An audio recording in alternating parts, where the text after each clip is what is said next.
just to let y'all be aware, I'm gonna be in and out because I'm hosting an event. Um, However, I'm definitely present though. All right. All right. Well, we live. I will be right back in just a moment.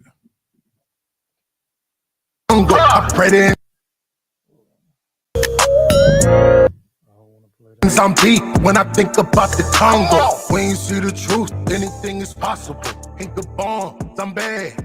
I'm his apostle. When I'm feeling fancy, I call up to a Nazi. Put a web of protection so nothing gets past. Shout out to Marungu of the beautiful Kikuyu. Take it back west, I can't forget about voodoo. When I go south, catch me chilling with the Zulu. When I need food, I call upon it Kulu Kulu. And for you crackers, it's not a new business, I'm poo. I'm a Ku Klux Klan killer. Fuck the Mazungu. Run the bag like I'm all that. All my designers is all black. I hang with killers and all that. All of my homies is all that. Welcome to the all black family, brother. We on that. Buying up the whole damn block so we can own that. Run the bag like I'm all that. All my designers is all black. I hang with killers and all that. All of my homies is all that. Welcome to the all black family, brother. We on that. Buying up the whole damn block so we can own that. Peace, peace, peace. That was my brother Ibaka, the Conqueror, right there. All Black, right there. That's one of my favorite songs, right there. Who's also a member of the team RBG. Welcome back to Kofi Piesie TV. We got a bunch of special guests on here. A lot of people I respect and some new people that I respect. We got some people who been on the platform before. We got some new people who are just joining the platform. So y'all out there, please like and share the show. Please like and share the show with those who you think may be interested in what we got to talk about today, right? So first, again, this is Team RBG. I want to give out their mission statement, what they're about, and what they stand for, and then I want them brothers to introduce themselves. Then we'll talk about, because this is Warrior Scholar, what a Warrior Scholar is from my perspective. And then we're going to get straight into the interview.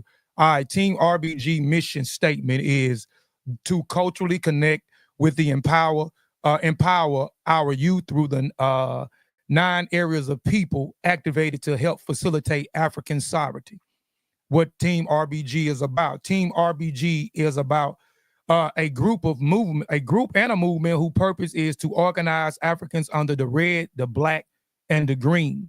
What they stand for, we stand for the essence of the red, black, and green movement, a symbol of unity, liberation, pride for the people and the descendants. All right. Real quick, let's get into what a African Warrior Scholar is, because I always want to be able to give, because this is the Warrior Scholar hip hop edition, right? And these guys are all scholars in their own right, and they're all teachers in their own right. And if y'all got any of their music, has been following any one of these individuals, then y'all know exactly what I'm talking about. But a warrior, right? A warrior is a person who is engaged and experienced in warfare broadly. A person who engaged in some struggle or conflict. A scholar is a person who attends a school or studies under a teacher, a pupil. A person who has done advanced studies in special fields. A person who's a learned person, a holder of scholarship. This is what a warrior and a scholar is. Now combined, a warrior scholar from my perspective is, hold on, let me add this other person. From my perspective is what a warrior scholar is. A warrior scholar is someone who is well studied and waging war against mistruth, pseudoisms, and willing to stand on the battlefield against institutions and platforms that promote that. A warrior scholar is someone who is on a mission for the truth, for accuracy, and sound information. A warrior scholar is one who has discipline, good character, morals, and is willing to fight back against those who use information dangerously. So that's what a warrior scholar is. And again, welcome to the Warrior Scholars Hip Hop Edition, where we have Team RBG. So would each individual go down the line and introduce yourself for the listening audience and those who may be viewing this later on in the archives? I guess I'll start off. My name's Son the Great, GR8, the Hard God correspondent, representing from Outlaw RBG set in Atlanta area. Also with my collective, The Vengers.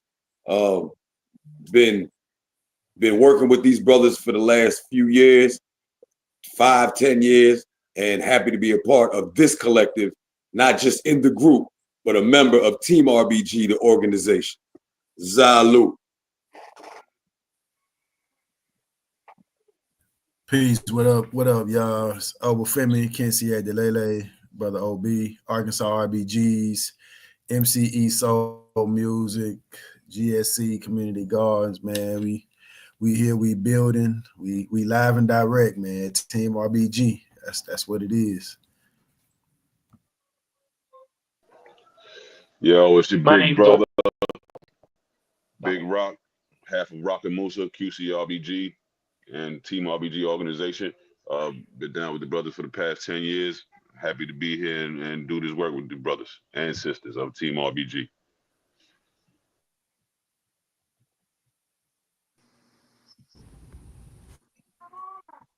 Yo, I'll go ahead and yeah, my name is Mwambi Tongu. I'm out here in San Diego, California, or as we call it, Dago.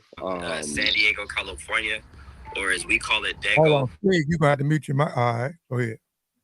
Hold on, Steve, you got to mute your mic. All right, go ahead. Okay, yeah, I see the echo, but yeah, I was invited into this process just a few months ago. I've been doing work in the community for the better of 20 years, not just out here in Cali, but like all throughout the U.S. and did most of my work under the leadership of Chairman Amali in the Uhuru movement. And right now, I'm not a part of any specific organization or anything. So I really appreciate still being involved in the work through Team RBG. And I appreciate being on this call. I go by the name of Obawa Jumi Owolafia Olayinka. I am a proud member of Team RBG. These are my brothers. We're riders. We're about the work that we, profess that we do. Not only as artists, but as, activists. That's what we are. I happen to manage and be the special counsel for one Stig Stigalo out of Rochester, New York. He likes to call me the front office. I just like to be serving, what it is that he needs done. The hand of the one true king, my man, Stig Stigalo. And a proud member of Team RBG. Love these brothers, love these sisters, and love what we do. I just wanted to be on here for just a few short minutes. And not to take up any space from any of the other artists, but I'm just happy to be here and proud and definitely happy to meet you, Brother Kofi. And thank you for having us on. Likewise. This is your home, man. Whenever you want to come, man, you just hit me up, man. Just hit me up. Stig Stigalo, we'll let him introduce himself when he pop back in. I think he's having technical difficulty. There he is right there. All right.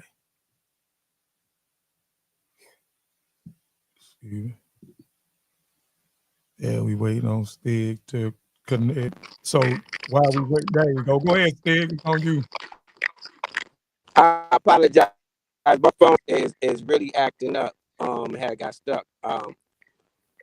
Shout out to everybody out there paying attention. Who can hear my voice? My name is Stig. Swag no black. You just been blacktivated.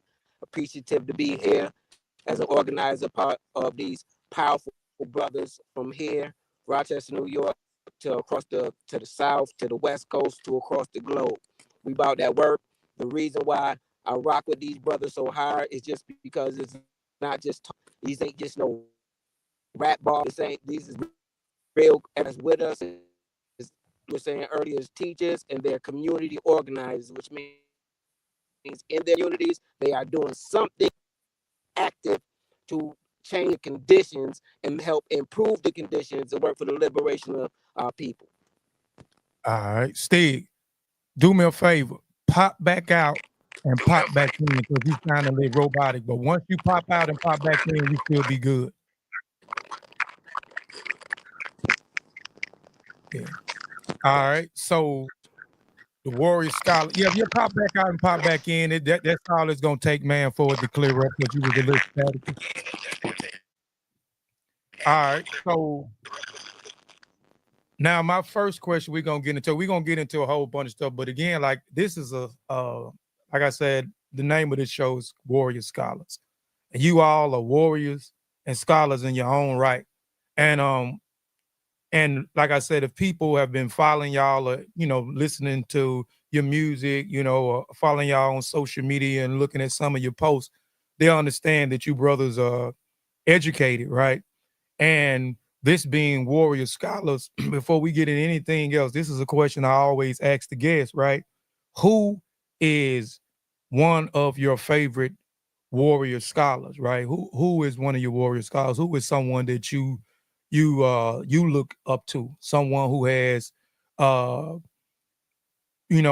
game in the literary world is good. Somebody that you was who may have changed your life, right? Or someone you have emulated your lifestyle or your company or your organization behind.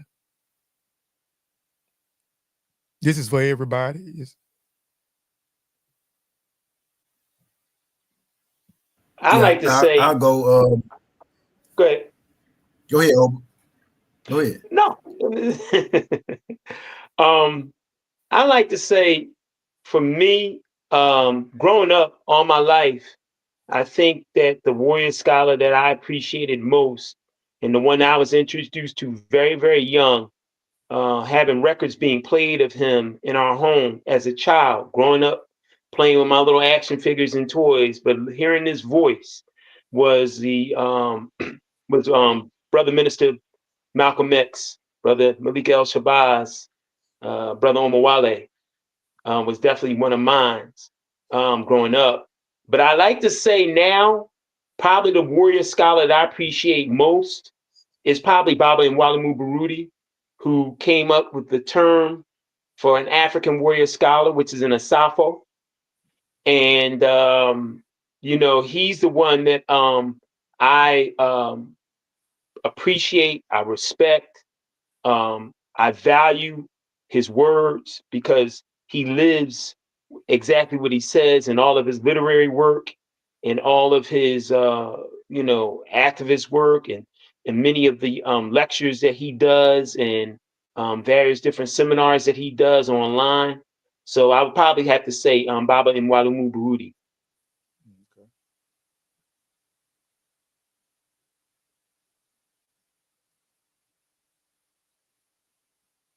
I don't want to sound like a broken record, but I'm a veggie back over Wajumi with that one because it's going to be Malimu Baruti for me as well. I mean, he's been a great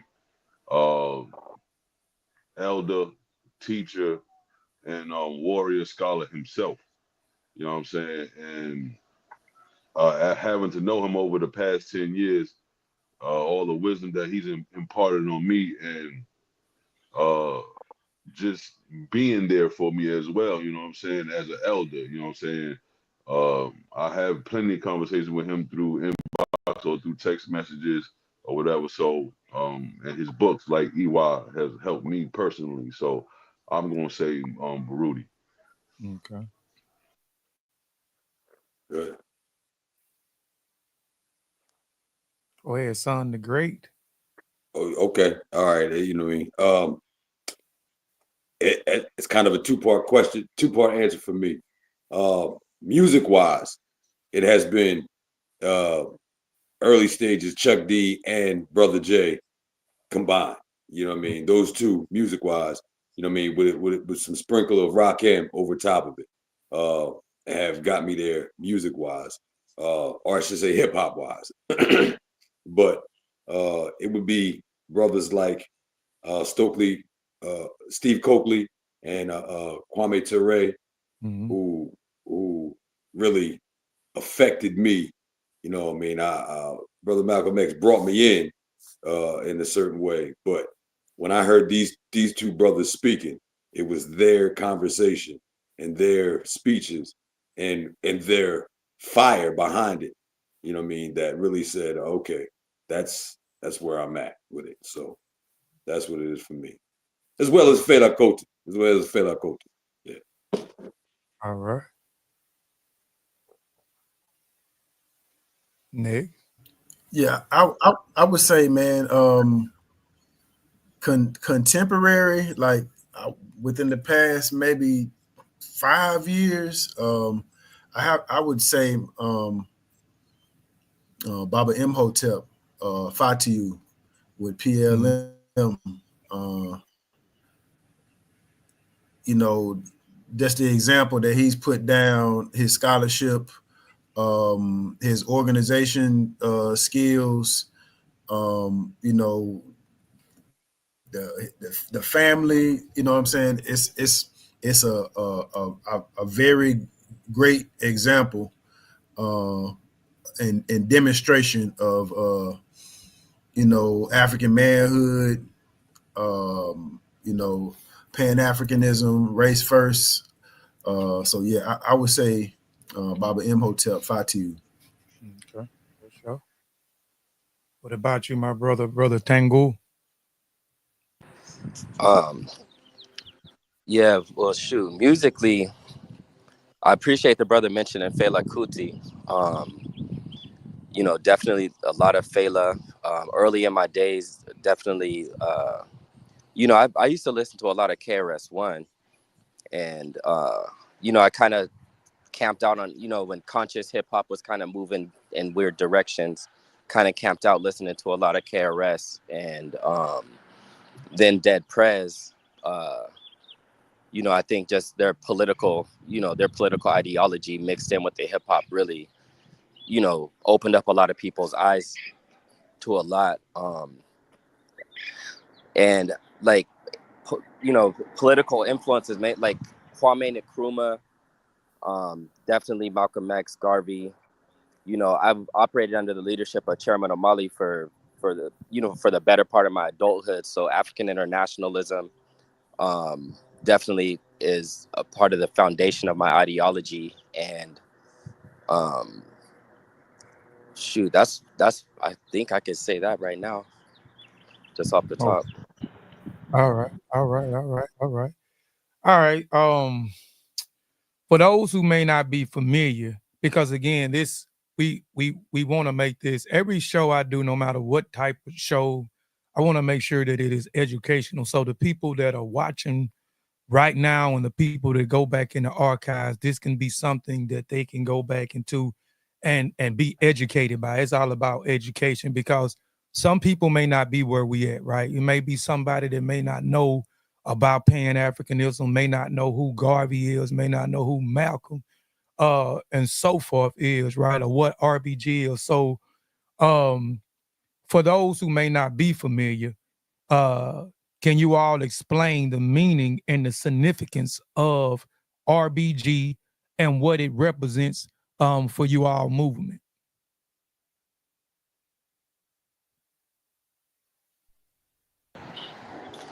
I'll go ahead and kick that off. You know, for me, RBG, like another thing I can definitely say is that from rosters, like for a long period of time, I just moved around with a lot of rosters, and you know, just that connection with Marcus Garvey kind of moved me. I'll be honest, it kind of moved me more, you know, like more to a RBG standpoint of the red, black, and green, of understanding that it's unifying all Africans around the world under the under the red, black, and green banner, that we're all the same people, that we're all one, and that our liberation, our freedom, getting off of these shackles of colonialism is going to come through like an international effort, that all of us are going to be doing this together, that it's not going to be, you know, like the Jamaicans get free and then the Ghanaians get free and then you know, we all got to do this at the same time. And that's why the unity is so important and why we have to operate under one flag. So I've always, you know, since I was young, and I'm in my 40s now, but, you know, since I was young, like in my early 20s, you know, I always learned, you know, that Garvey actually had conventions, built the UNIA, the Universal Negro Improvement Association, and, you know, and actually voted, like Black people actually voted collectively that we want to be unified under one flag. You know, that always resonated with me. My dad is actually from Haiti, and I never grew up with them, but, you know, later on in my life, I got tied, you know, with the Haitian community, but, you know, that Haitian blood runs strong in me. And so, you know, I've always been like a machete kind of cat. Like, I don't think it's going to be an intellectual thing or a spiritual or economic thing that's going to get us free. I believe that it's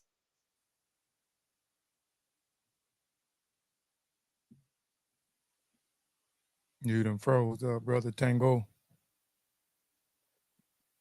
He done froze up. Just if you hear me, Brother Tango, just pop out and then pop back in. Your connection should be good. Your connection kind of bad. All right, go to the. We'll come back to Brother Tango once he get his phone situated. You know, do I need to repeat the question again, or y'all still use? Okay, go ahead. For me, inside Team RBG is a unification and an organization that we get to do underneath the red, black, and green, underneath that bloodline that runs through us all, underneath that connection with the melanin. Ourselves, each other, universal speaking, and then understanding that the entire land in that green is us. We planetified the entire planet. You know what I'm saying? As Khalid said, you know what I mean? The planet is my home, but Africa is my throne. And so connecting to Africa at a time right now where they are pushing the colonial powers out and unifying themselves in certain spots, it would just behoove us to do what we're supposed to do here on this side, and making sure that we unify together underneath the flag, like the brother said, and represent what Garvey wanted, but in now day and time, and doing it through organization, not just words and phrases, but putting it together. You know what I mean, as an organization, actually putting in the work. And like Stig said earlier, everybody at every spot is doing something that is needed, and you know, we got to see each other at a distance, but connect with each other through Team RBG. For sure. For the next person to answer, we got Olo Ashe. Peace, brother Olo Ashe, man. Introduce yourself, man, real quick. Everybody else had the privilege of introducing themselves. So introduce yourself, man, to the people.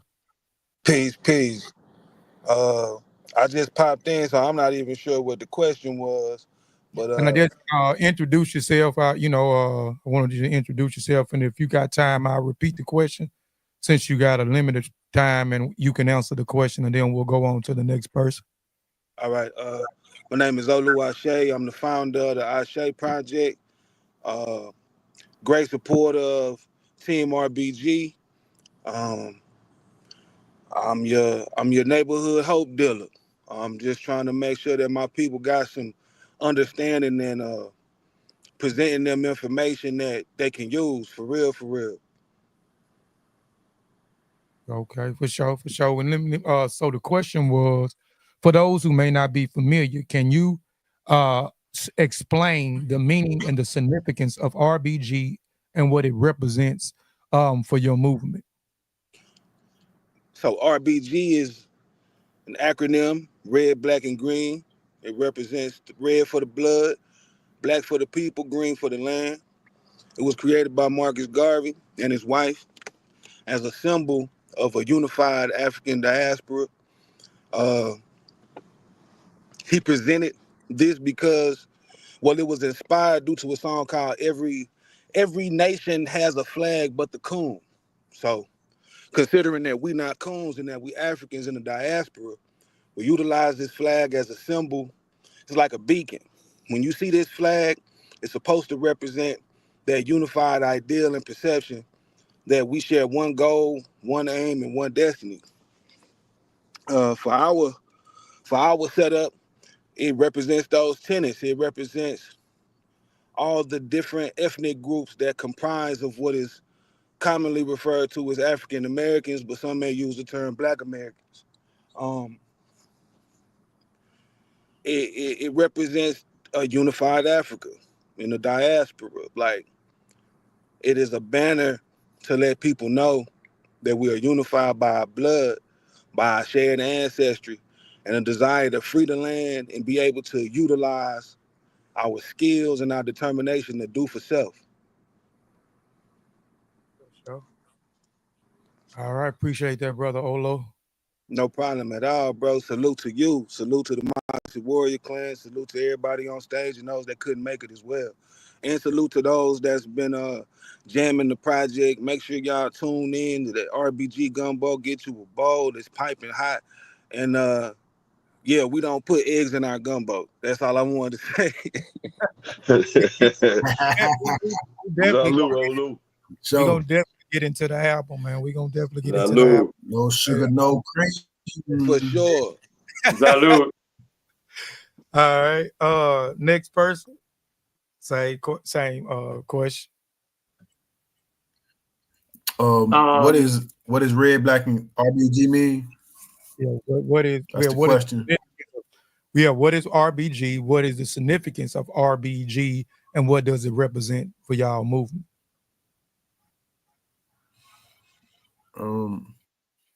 So RBG, of course, the red, black, and green, you can also look at it as, I would say, loving ourselves or loving our people by nature. You know what I'm saying? The red that's the love, the people ourselves is the black, and by nature, that's the green. You know what I'm saying? We share a kinship to whereas that rhythm that flows to us, it's almost like you can identify your people by this rhythm that we have. It's in our talk, it's in our it's how we cook food, it's how we walk, you know what I'm saying? It's in our facial expressions, you know what I'm saying? We could be walking down the street past each other and dap each other up and keep the same stride and not break that stride. That's just that rhythm that we have. That's red, black, and green. You know what I'm saying? That's the essence of who we are. As far as what this stands for our movement, it's coming together to utilize what's already in us to create a reality that sustains us, that empowers us, that uplifts us, that puts us in a position to control our own affairs. That's what red, black, and green is for me.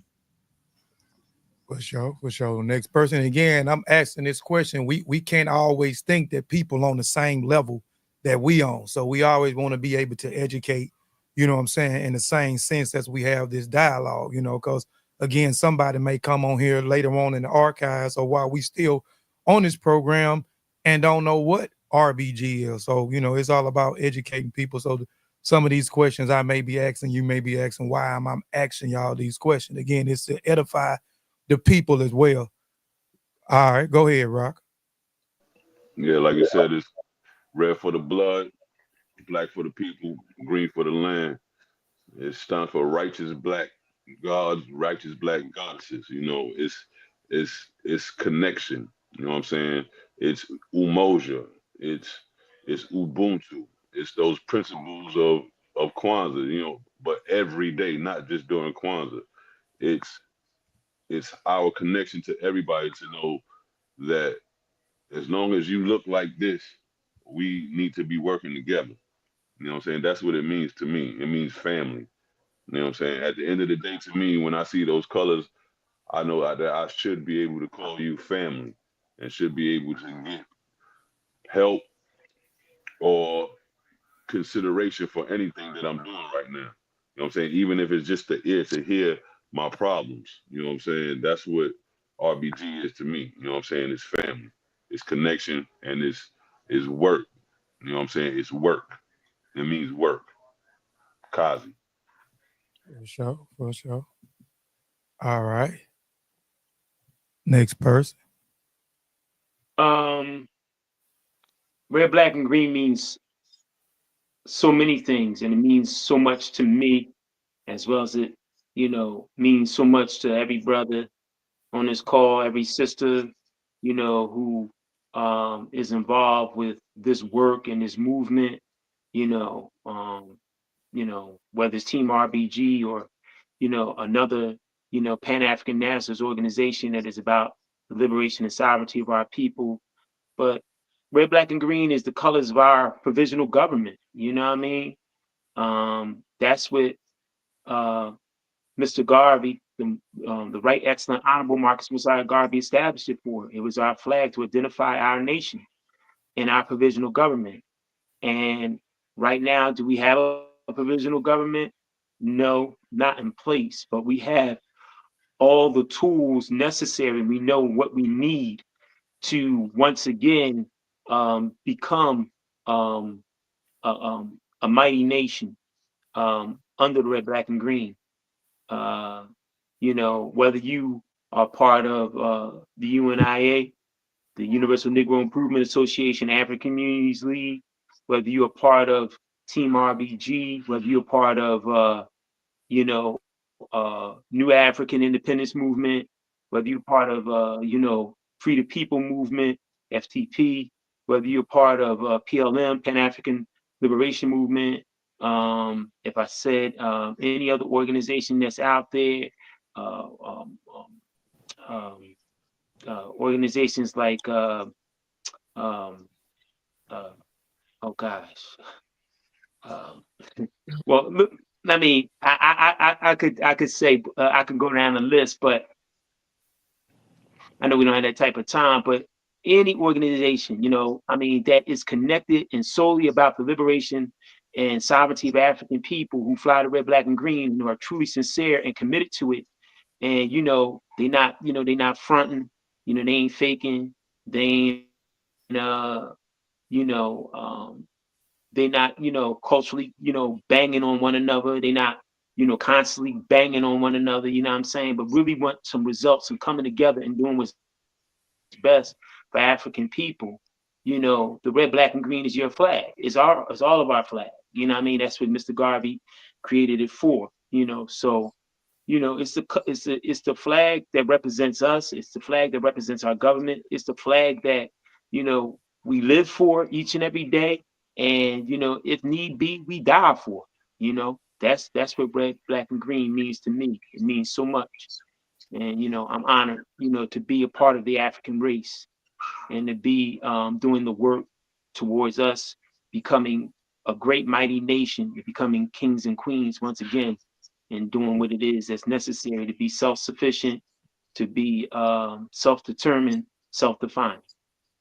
Yes, sir. Yes, sir. Yes, sir. So we got two new members and dropped in. BMR, please introduce yourself, brother. And then after you, followed by Ibaka the Conqueror, introduce yourself. Yes, sir. I appreciate it. Peace and black power to the squad. I just wanted to jump on real quick on brother Bilal Munir Rahim. I'm coming out of Arizona representing the Arizona RBGs, Team RBG.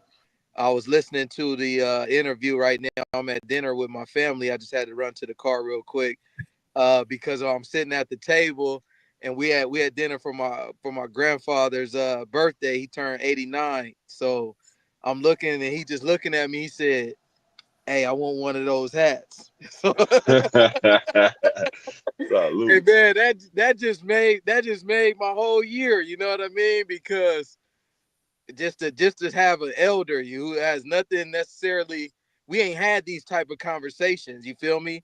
But just for him to look at it and identify with it, it's validation for me too. So man, I was real hyped up and juiced up about that. I wanted to share it with everybody else as well. No doubt. I'll make sure he get a hat, you know what I mean? So he could be out representing too. Yes, No sir. doubt. Yes, For sir. sure, for sure. Right. Ibaka. Yes, sir. Yes, sir. I'm just pulling over real quick. Just got off work. All right. All right, let me get the camera on real quick. All Introduce. right, yeah, yeah.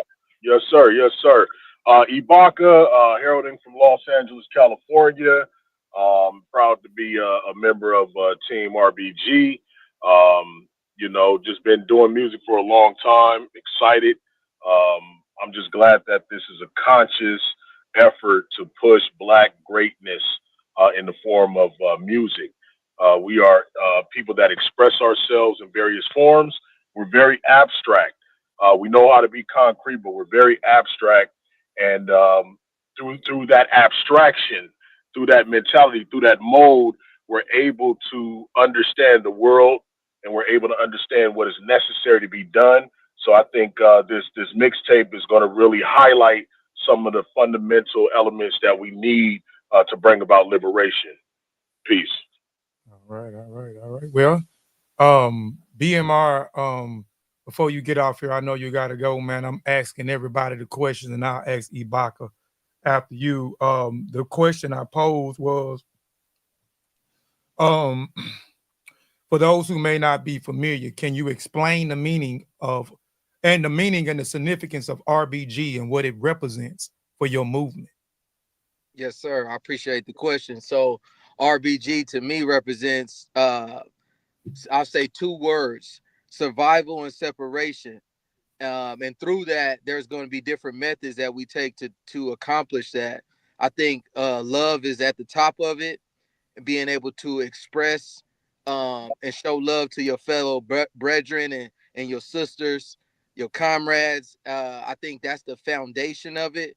And then of course, there's the education side, the unity side as well, but the family side also. So I incorporate all of those characteristics, and I use those more common characteristics to show brothers and sisters how they can also identify with the RBG ideology as well. Because if to someone who's new to it, it may seem like they don't quite understand it, but in reality, they're living it every single day. They just need to know exactly how to identify with it and then show it in different ways also. But um, survival and separation through love and unity. For sure. Appreciate that. Same for you, Shake. Ibaka. Yes, sir. One word: commitment. Commitment. Commitment to the legacies that came before us. Commitment to our ancestors of our glorious continent called Africa today. Commitment to brotherhood. Commitment to sisterhood. Commitment to community, which is lacking, in the collective minds of our people. So RBG is simply commitment. Commitment to our race and how we accomplish things. It may not be orthodox based upon individuals from the civil rights movement, but it is a necessary tool to bring about liberation. Yes, sir. All right, all right, all right. All right. So my next question is, and we're gonna get into all y'all business in the process because I want to get into this process, get into this mixtape. But the phrase griot. Now everybody that knows who I am, um, I have a podcast which you can see behind me. I have a banner on that side called the Griot Podcast, and I'm what I consider all of us a new movement I started about a year and a half ago. It's called the Modern Day Griots. Let me do this. I'm turning my thing off. Let me see. All right, let me go up in here. I just want to show my. Well, you can't see it because I ain't got the camera all the way. Let me see if I can turn the camera all the way up. You can see it a little bit on this side of the room.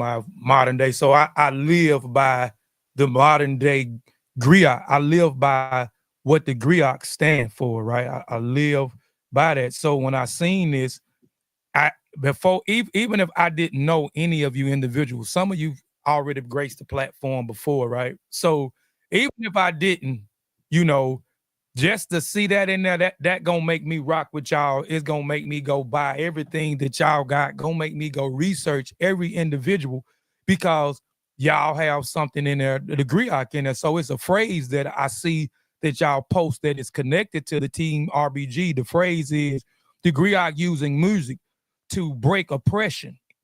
It is often associated with Team RBG. Now, can someone elaborate on how this phrase connect to your brand and the mission? And the reason why I love this because it's so dope is when people hear the name griot, a lot of our people who have become what I say aware, or what we like to use the word consciousness, right? Who become, Pan-Africanists and Marcus Garvey associated to the Black Liberation Movement and all other movements, you know what I'm saying, in the betterment of African people worldwide, right? When they hear the word griot or they hear the word griot, which is the female version of the griot, all they know of is the storyteller. But a griot is more than a storyteller. A griot is an ambassador. A griot is a teacher. A griot is a poet. A griot is a musician, right?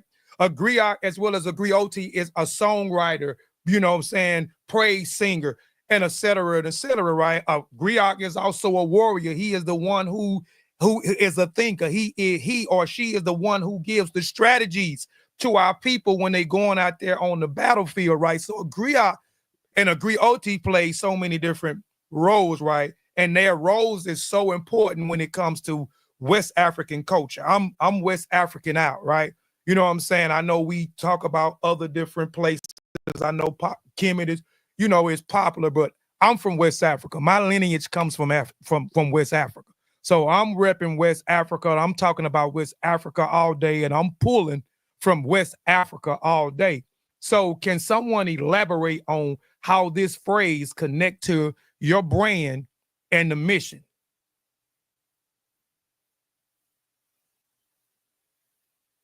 Griots are the record keepers as well.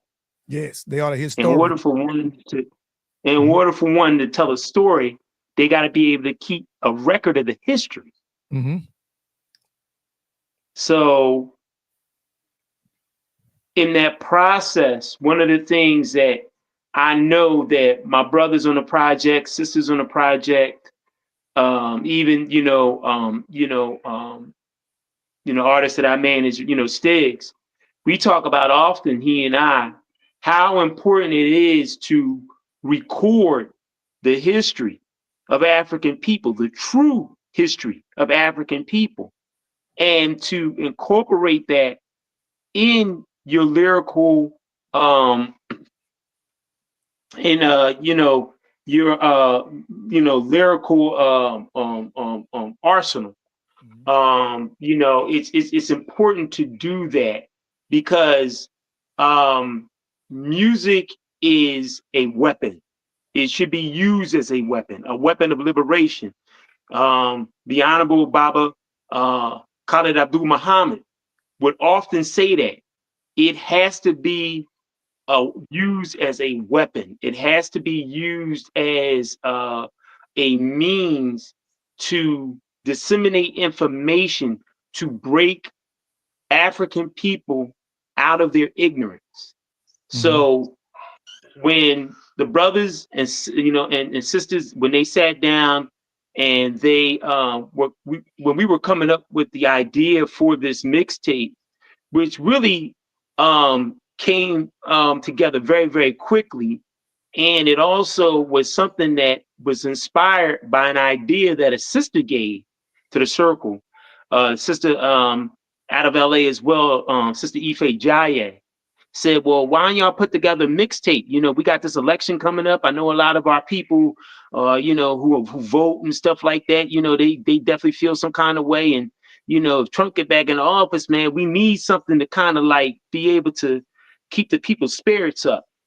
And in that, you know, the brothers and sisters sat down and said, okay, cool. And then they devised this acronym, Gumbo. You know what I mean? And you know, Gumbo, you know, that's a delicacy, you know, in the South, you know, especially in areas like, you know, Mississippi, Louisiana, so forth and so on. So, you know, it's a stew, you know, and gumbo has many different ingredients in it. And so all the ingredients that it took to put this project together from various different parts of the country, you know, people who loved hip hop, people who were griots and storytellers and record keepers came together and said, hey, you know, griots using music, breaking oppression, using it as a weapon to break African people out of their ignorance. You know what I'm saying? You know, that's our job. Our job is to do that. And I won't, you know, take up any more time, but I will say this, that Brother Obafemi also talks about the father of the Black Arts Movement, Brother Mary Baraka, also had a quote. And I can't necessarily say it verbatim. I know that Brother Obafemi talks about it often, and it's so true, how he also looked at music as a weapon, as a means to, you know, break oppression, break us out of that ignorance, wake us up to the reality that we're at war for not only our lives, but our own souls, our own power of being in this world. So I think if that speaks to griots are, you know, storytellers, but they can only be storytellers if they're able to keep accurate records of the history of African people. Yes, and you're here and abroad. Yeah, you're definitely correct. So, and y'all using it in a way, that's why I smile, because I mentioned a musician, right? I mentioned various aspects or roles that the griots plays, and you, a historian, you're correct, right? And the griots, you can say, was the first form of performance arts. So even with history, they develop a way in order to preserve their history and tell their stories through reenacting things. So they did performance act pieces. They performed, because some people may not get it mouth to ear. They may be able to get it with a rhythm and a rhyme. They may be able to get it with soft poetry, you know what I'm saying, or impactful poetry. So this, you know, so I think, you know, I know that acronym griots, using music to break oppression, you know what I'm saying, this is it fits right with what y'all are trying to do. It fits right with what y'all stand for. It fits right with the mission statement. And people who have picked up this mixtape will value this. You know what I'm saying? I'll be honest, I've been jamming it for about the last 3 days. I listened to the entire mixtape again today before this interview, because I'm finna do something else. And I'm gonna tell y'all why I'm gonna repeatedly listen to it in a few minutes, man. But let's go to the next question. But and let's get into the album, man. I want to talk, and the mixtape. I keep saying album, but hold on, let me throw this up here. Hold on, throw this up here real quick. All right. I hope I'm in order. Okay, so this is what we're going to be talking about right here. We're going to be talking about the red. This is the red mixtape, the black mixtape, and the green mixtape, right? And I'm appreciative of this because Ibaka is one of my favorite artists. Obafemi is one of my favorite artists. Raka and Musa is one of my favorite artists. Stig and Stigalo is one of my favorite artists. Oluwase is one of my favorite artists. Bumani is one of my favorite artists, right? And those individuals I've been jamming for the past 3-4 years. I've been jamming their music, right? All the time, right? When I listen to music, if I'm gonna listen to some music, if I'm in the car or if I'm in here writing, I'm putting on some of their music, you know what I'm saying? I don't really listen to the new stuff that they got going out, you know, unless I'm in the car with my wife or I'm in the car with my daughter and they got the radio playing and I may listen. So I'm glad this mixtape came out because I was able to get introduced to more people. So now I'm a fan of Son of God, right? I'm a fan of, let me pull it back up, because some of these people, and I want to explain how I looked at both of these, all three of these mixtape that's combined into one mixtape, right? Now let me go back. So, you know, I'm a fan now of the Queen, you know what I'm saying? I'm a fan of Mike Chambers, right? I'm a fan of Vengeance. I like Vengeance, right? I'm a fan of Mental Sequence. I'm a fan of, I mean, I got a question. The UA, is that brother Baba Amin and his wife? Is that Baba Amin and his wife? Yes, that's them. Yes, Yes. it is. Yes, Bro, it is. y'all, that is one Baba of, Amin and Mama Emporio. Yes. man, that's one of my favorite songs. Yeah. One of my favorite songs. And I kept listening to it. I'm like, man, this sounds like Baba Amin. Okay. Yes, it is. The one and only. Right, all right. So I'm just a fan of The UA is the Uhuru Academy. That's the UA. Okay. You So Yes, sir. talk about the process. Before I talk about the process, let me get this off of here. All right, so this is what I'm doing, right? I'm a writer, right? I'm an author, published times after times, right? And I have a writing group, a writing collective, and I love to write. So I started writing last night. I got inspired by listening to this. So I'm writing a book review on the album. It'll be out next week. I'm gonna finish it tonight. So I looked at all three, and I'm just sharing some of the stuff that I wrote down in the article. Okay, y'all have this mixtape is called RBG Gumbo. And within this, it has, and I want to talk about the concept and the ideal and the process, but that's what I want to get into. But I looked at all three, the red, the black, and the green. I looked at the red as an institution. I looked at the black as an institution. I looked at the green as an institution. These are institutions, right? Right. And y'all are verbally educating people because y'all talked about rebellion. Y'all mentioned Kwame Ture, Marcus Garvey, Malcolm X. Y'all talk about loving yourself. Y'all talk about black business. You know, you talk about uplifting the women. You talk about the people build the pyramids and Kemet. You know, you talking about, you know, not being a coon, going to war. So y'all talked about so many different things. So it's an institution.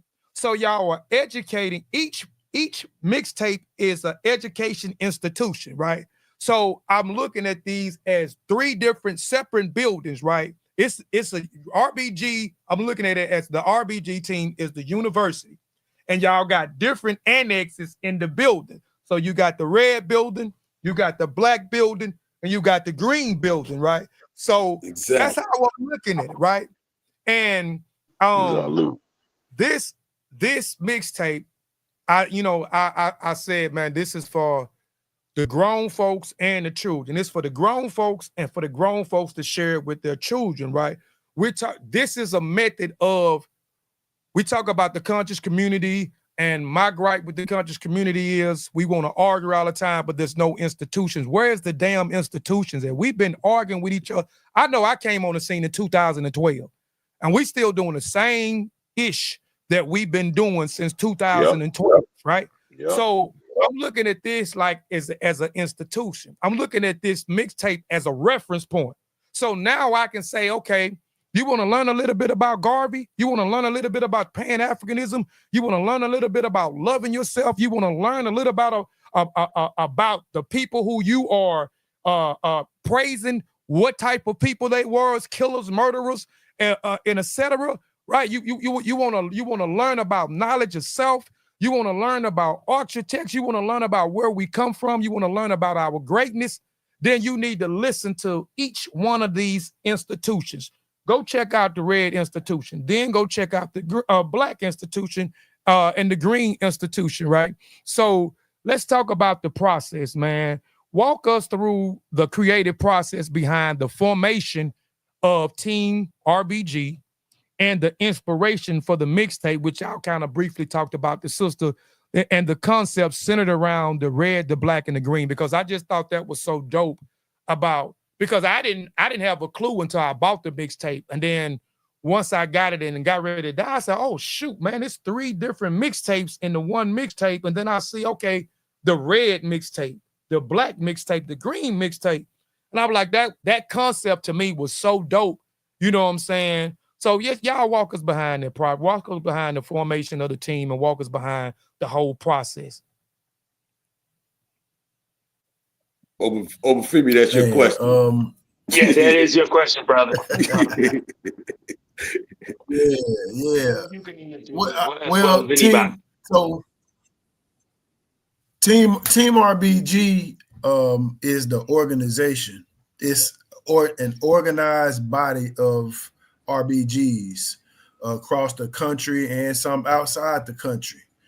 And this was, based on, I would say, I mean, it's been in the making, but I would say we started having some discussions back in May of last year.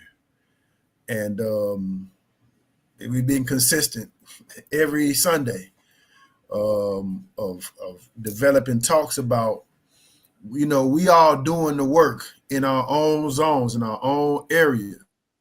I'm like, yo, how can we concentrate our efforts to have more impact, you know what I'm saying, with the people? So as dope as we all are and where we are, there's more we could be doing if we had better organization. You know what I'm saying? And just a bunch of sporadic stuff ain't gonna get it. We've been watching it. That's what we've been doing. Everything's been sporadic. Everybody doing their thing, and we may see each other sometime during the year, and it feels good to see one another. But I'm like, we ain't put our heads together to collectively say, hey, let's work on this. Let's develop this together. Let's do this on a consistent basis. So when we present something to the people, it's one mind. It's one effort going into this. And so that's kind of how we got started as Team RBG. So we got different, we talked about in the mission statement, we got the 9 areas of people activity. So we got several committees that do different work. And so music edutainment is one of those. And we just talking about, we all do music and stuff like that. So hey, again, Sister Ife Jai was like, yo, we should do a mixtape. The concept behind Gumbo was like, we got artists from all over the country, man, with their own flavor, with their own style. We got some West Coast, that feel is in there. We got the South feel in there. We got cats from New York, from Connecticut on there. You understand what I'm saying? So all these different ingredients mixed up in this pot for one particular flavor. You understand what I'm saying? The consciousness is the same flavor, but the sounds are gonna be different. It ain't one sound, it's one concept that we coming with. And that was the gumbo. You know what I'm saying? That was that mixture. We talked about soul food. You understand what I'm saying? So this is soul food for the mind. This is the nutrients. This is the vital minerals that the people need. And we said, hey, everybody got a component, and bring that and put that into the pot, and we're gonna stir it up. And we all on that same on the same page. So that's kind of how we organize it. It was just a matter of just reaching out to the artists, man. We ain't really have no issues. Once we said we was doing it, hey, submit some music, and hey, the songs just started coming in, man. So we just kind of compiled it, and based on the feel of the song, we decided, what was red, what represented black, what represented green the best, what I'm saying, based on the songs that we had. But anybody else want to add on to that? I'm gonna say this though. We didn't come together as, for the music first. We came together for the organization first. We were working with the organization, and they had been moving in the organization, creating committees, getting things accomplished to create the organization from its conception. And then the idea of making the music, where a lot of times you'll get people who coming together just on the music aspect, and it's a musical thing, artists that everybody's active in their community. So we're activists in that aspect who happen to say, oh yeah, by the way, we do music as well. And we don't just do music. We do the music that the people need. I like to call it proper propaganda because it is that war tool, like brother Obo Ajumi was saying, you know what I mean? And Fela wrote the book, you know what I mean? You put out the book, you know what I mean? Music is a weapon. So this is the aspect. And as artists, we have a responsibility, especially right now. We have not just a responsibility, but it's a wonderful time for the music and the things that we do, that you know what I mean, and the ideas that we come with to be spoken right now. A lot of us have been making music for years, but they wanted to turn their ear this way, turn their ear that way. Where at this point right now, you ain't got no choice. And in every aspect, from before we worked in fields, when we worked in African fields, the music part was there because it is the frequency and the vibration to keep the heartbeat rocking. And so we are in alignment of what our ancestors have told us to do, been telling us to do. And now they opened up the gates because everybody thinks it's bad from their look, but that's because they're in the illusion of inclusion. But when that veil drops, we ain't been there. We've been where you're supposed to be, where we're gonna be, and we have the music to lead you in the way.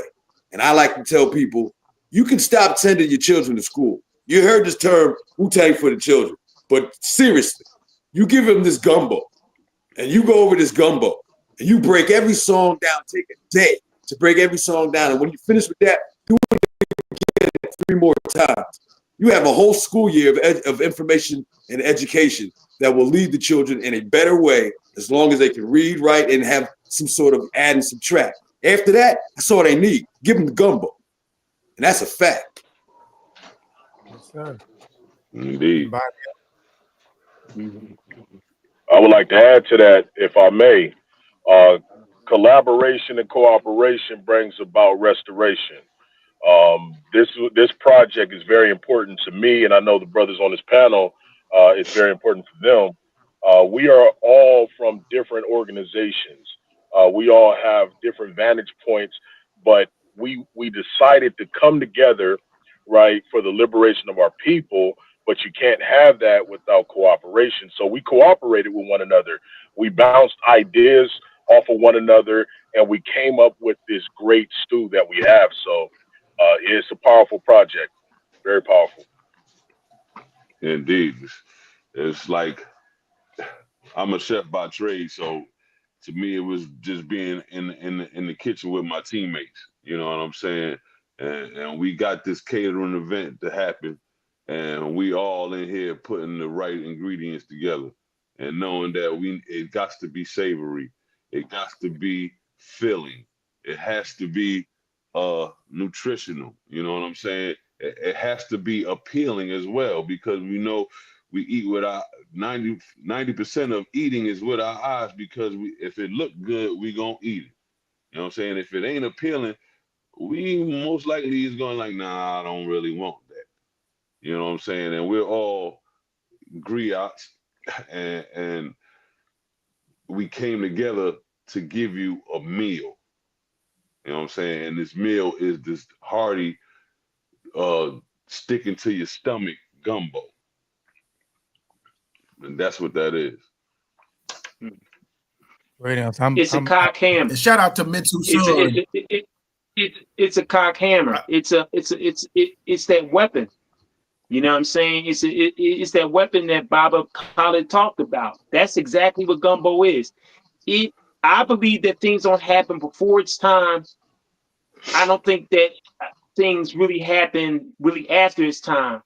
I bear witness and think that things happen when it's supposed to happen on time. This was the perfect time to drop this project. And so many brothers on this call, so many brothers and sisters that are not on this call, I'm fans of. I stopped rhyming a while ago, years back, and I'm fans, truly. I mean, these brothers and sisters, you know, we work together, but I'm fans of them. I'm so proud of all of them. I really am. Every day I wake up and I listen to Gumbo on my way to work, while I'm working, after work, when I'm in the gym.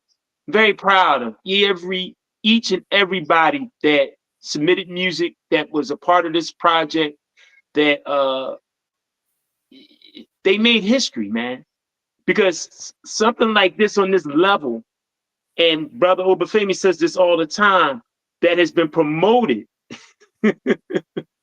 with no machine behind it is awesome. We are the machine. You know, we don't have, you know, Sony and Universal and Columbia behind this project. This is all us. This is for us, by us, as Africans who represent that red, black, and green that we just talked about. So it's just wonderful to be a part of it. I'm just proud of everybody, man. You know, this just brings out a lot of pride, man, because a lot of people didn't think that this could be done. And you know, I like to salute, you know, Obafemi, because he brought everybody to the table. You know, he, along with Brother Shango Oya, brought everybody to the table and said, hey, we're gonna start this thing called, Team RBG. And in it, we're gonna have a music edutainment component, and we're gonna, do music. And this is gonna lead to bigger and greater things. Because the last thing I'll say is that we want to start our own distribution. We want to start distributing our own music under this RBG banner. So that's coming soon, and I'm looking forward to that. Yes, sir. Yes, sir. Man, when you see them stickers, get the album. When you see them stickers up, make sure y'all get the album. Oh, and before, let me say this too. I forgot to say it. www.teamrbg.com. www.teamrbg.com. www.teamrbg.com. One word, got to say the whole thing. That's where you can go get this album. Please go get it. This is your ties. This is your community service. You know what I'm saying? For those others who's watching, you know what you're supposed to do. Handle that. You know what I'm saying? And make sure that you support. But you watch what a lot of other artists do with their money. And I ain't watching their pockets. I'm just saying, people are paying them money, a whole bunch of it. And when they get the money, they go spend it on things that do not benefit the community. That is their choice to do.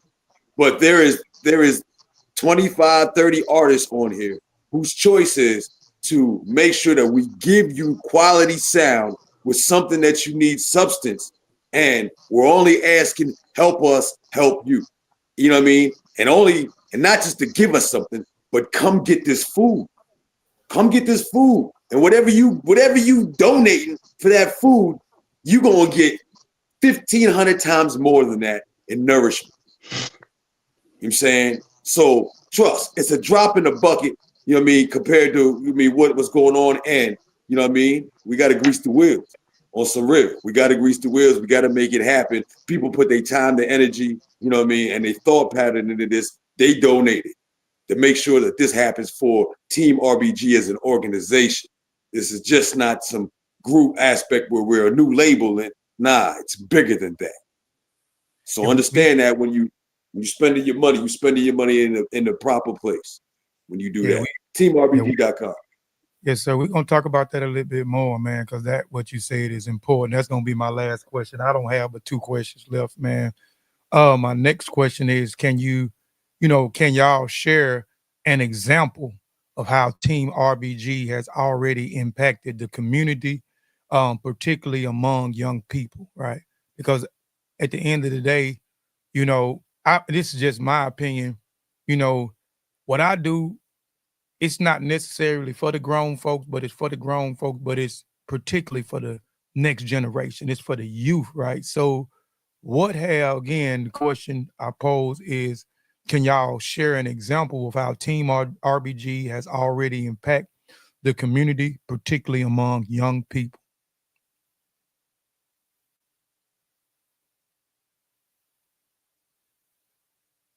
Well, I could say for myself, being that I now work in juvenile detention. I've been working in the juvenile detention center for about the past year, and I take my outreach out of the kitchen into those units when I go and talk to these young men. You know what I'm saying? Um, I got a couple books in there sent to me from Baruti. One in particular is Iwa, the book that I told you that helped change my life.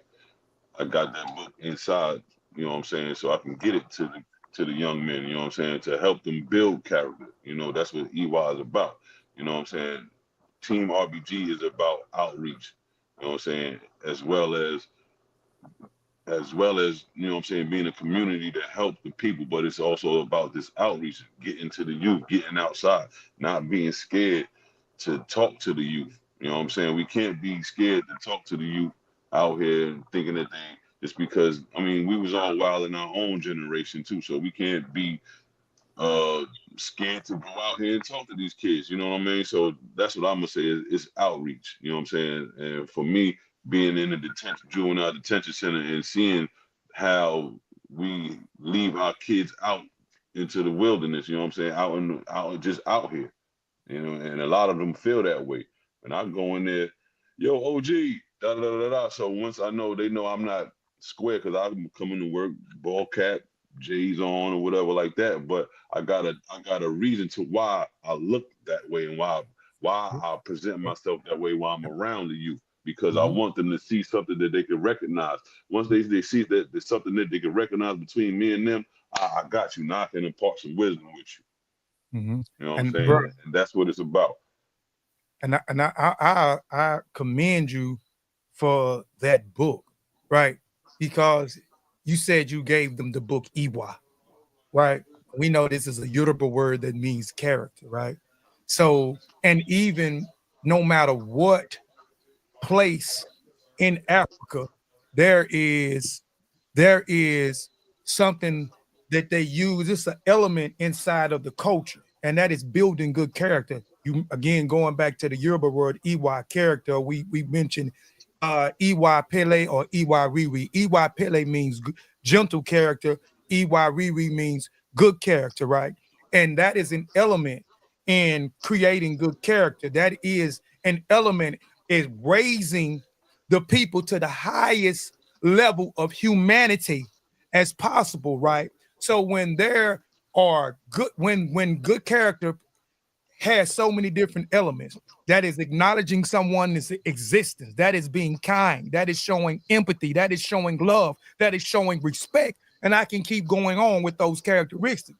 So if we love and we respect one another, then we can continue to build with one another. So when there's not a respect and love and empathy shown, then and destruction is in place, right? Then everything chaos and confusion. So it's no building. It's no building is going on. We can't move forward with what they call Iwa Baruru. Iwa Baruru is bad character, right?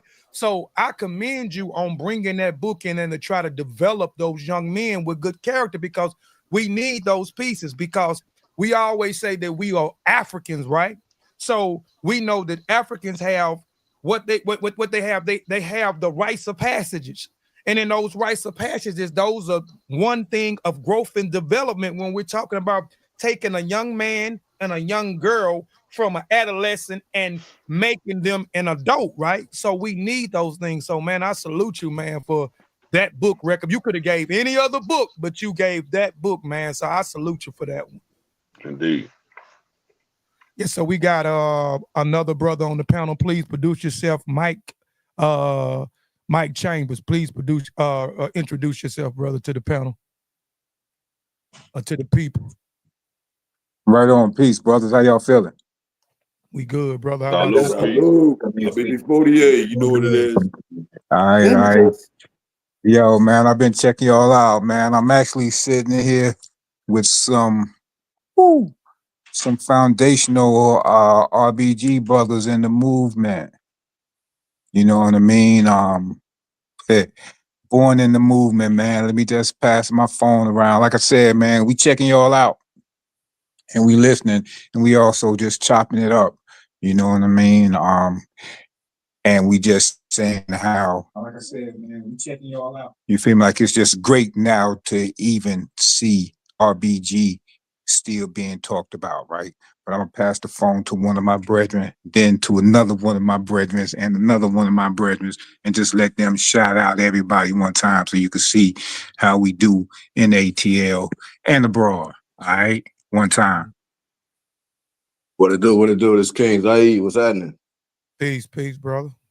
Peace, God. What's happening with you? Hello, RBG. Peace, Salute. Y'all see me? Salute. Yeah, man. I just pulled up on niggas, man, and I see some familiar faces on the screen, man. And what's up? Some of y'all to salute that. Salute. And my whole shit is I'm not even sure. Like I just walked in. I'm not even sure what the subject was, right? You know what I'm saying? But I see my niggas up there, man. And I think like niggas was just trying to figure out like niggas be concerned with the history of the RBG shit, right? And my whole thing is I'm just glad niggas got a fucking opinion about something that means something to our people. Like niggas could disagree about it, how it started, who did this, who did what. That's fine.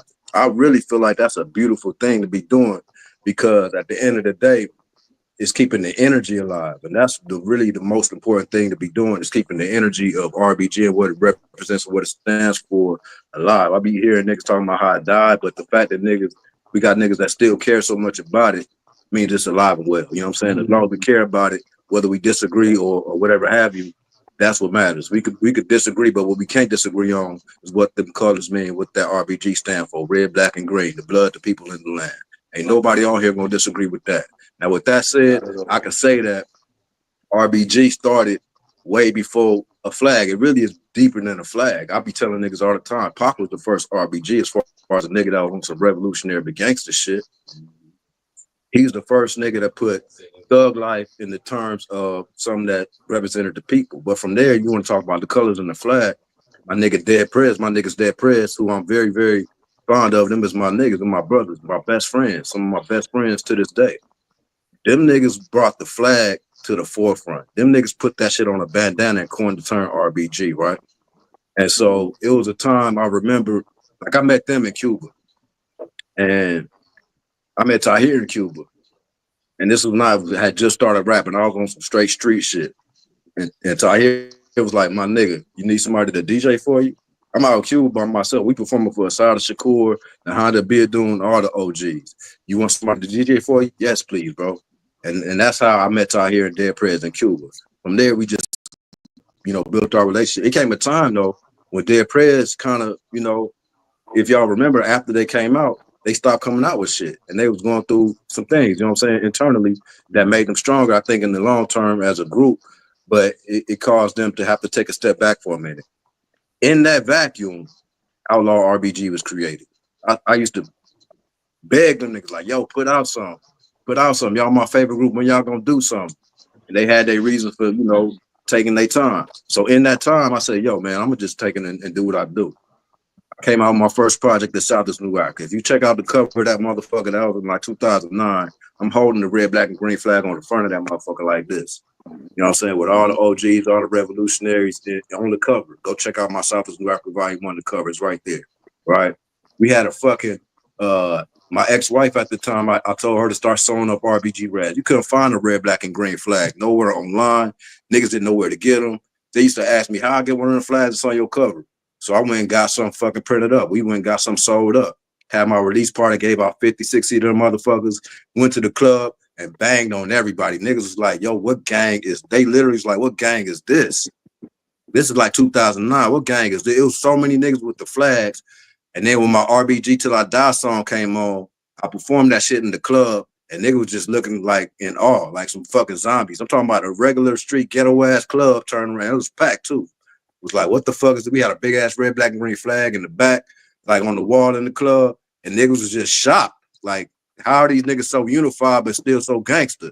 It was like the embodiment of what RBG represent.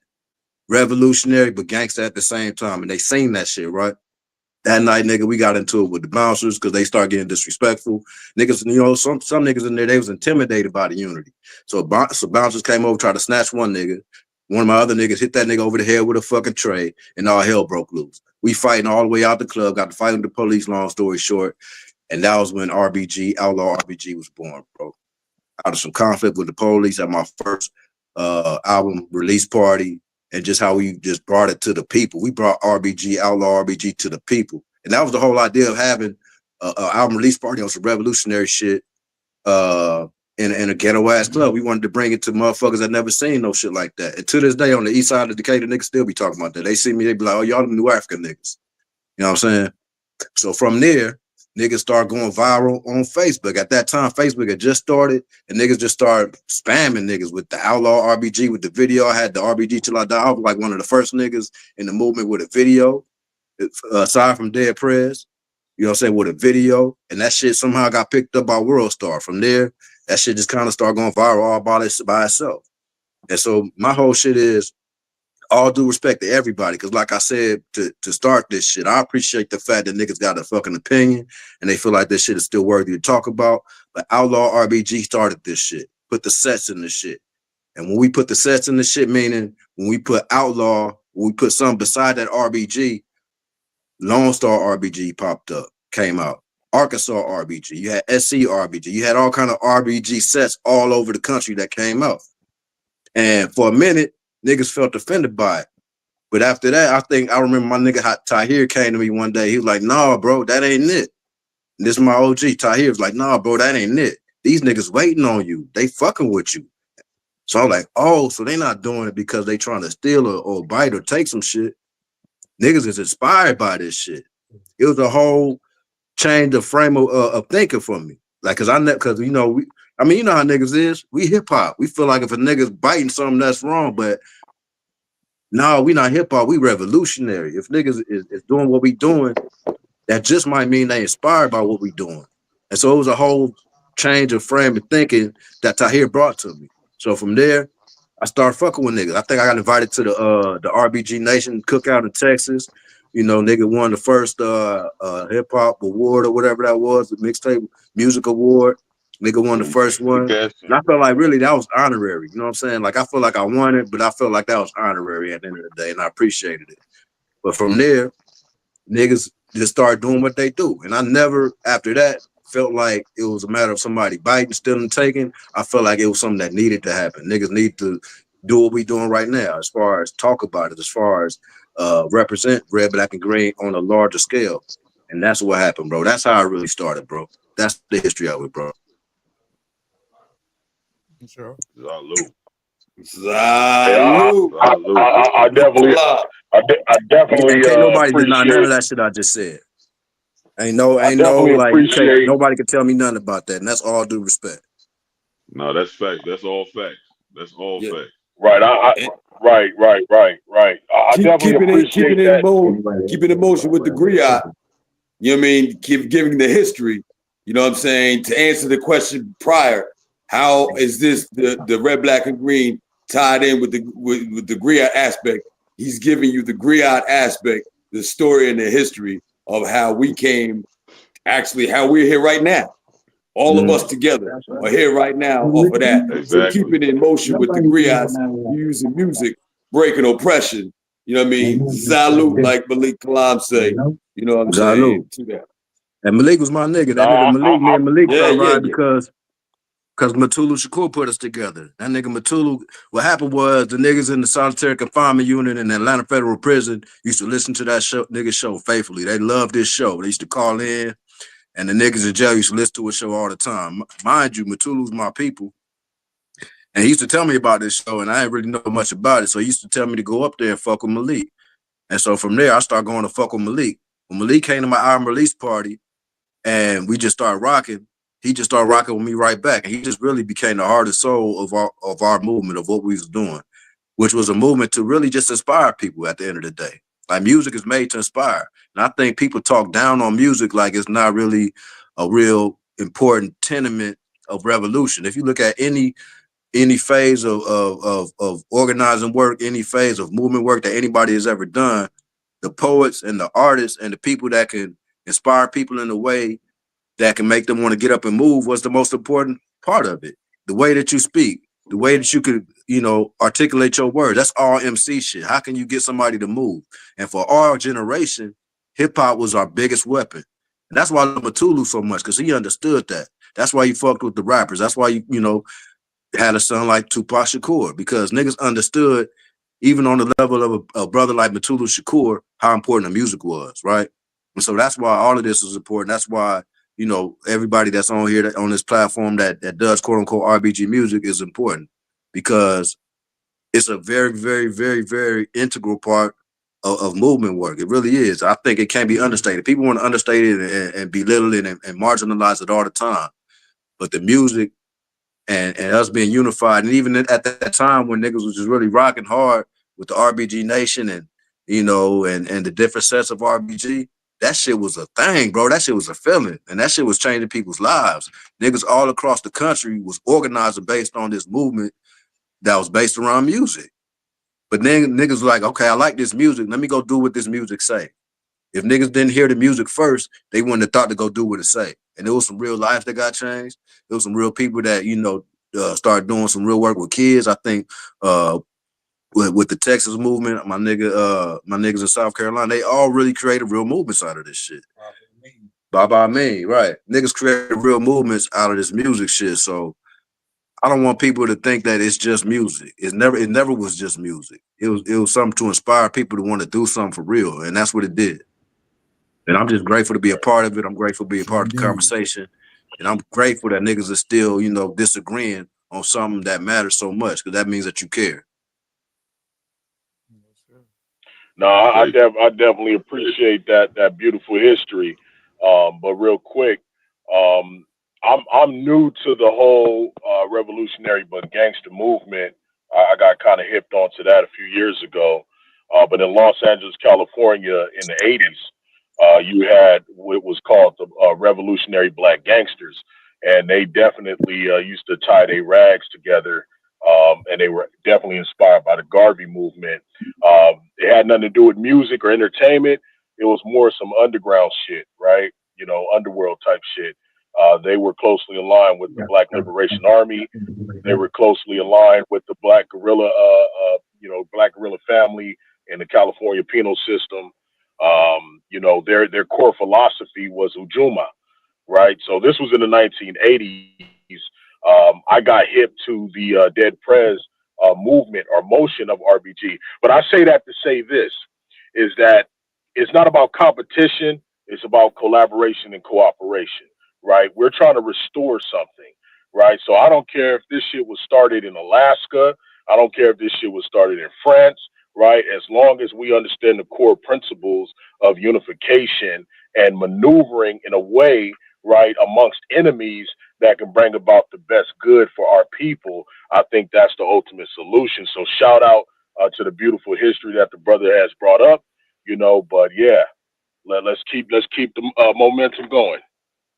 And that's my thing. RBG, the whole movement really started, like I said, before Flag got tied together. Like I started with Tupac Shakur, in my opinion, was one of the first RBGs on this music level. Because the music has always inspired people to move, from Bob Marley to Tupac to just all the great, musicians, from Nina Simone, all the great musicians that we listen to, that takes us outside of our body, outside of our pain for a minute, and gets us to imagine something greater than what we're going through, right? And that's what it's really about.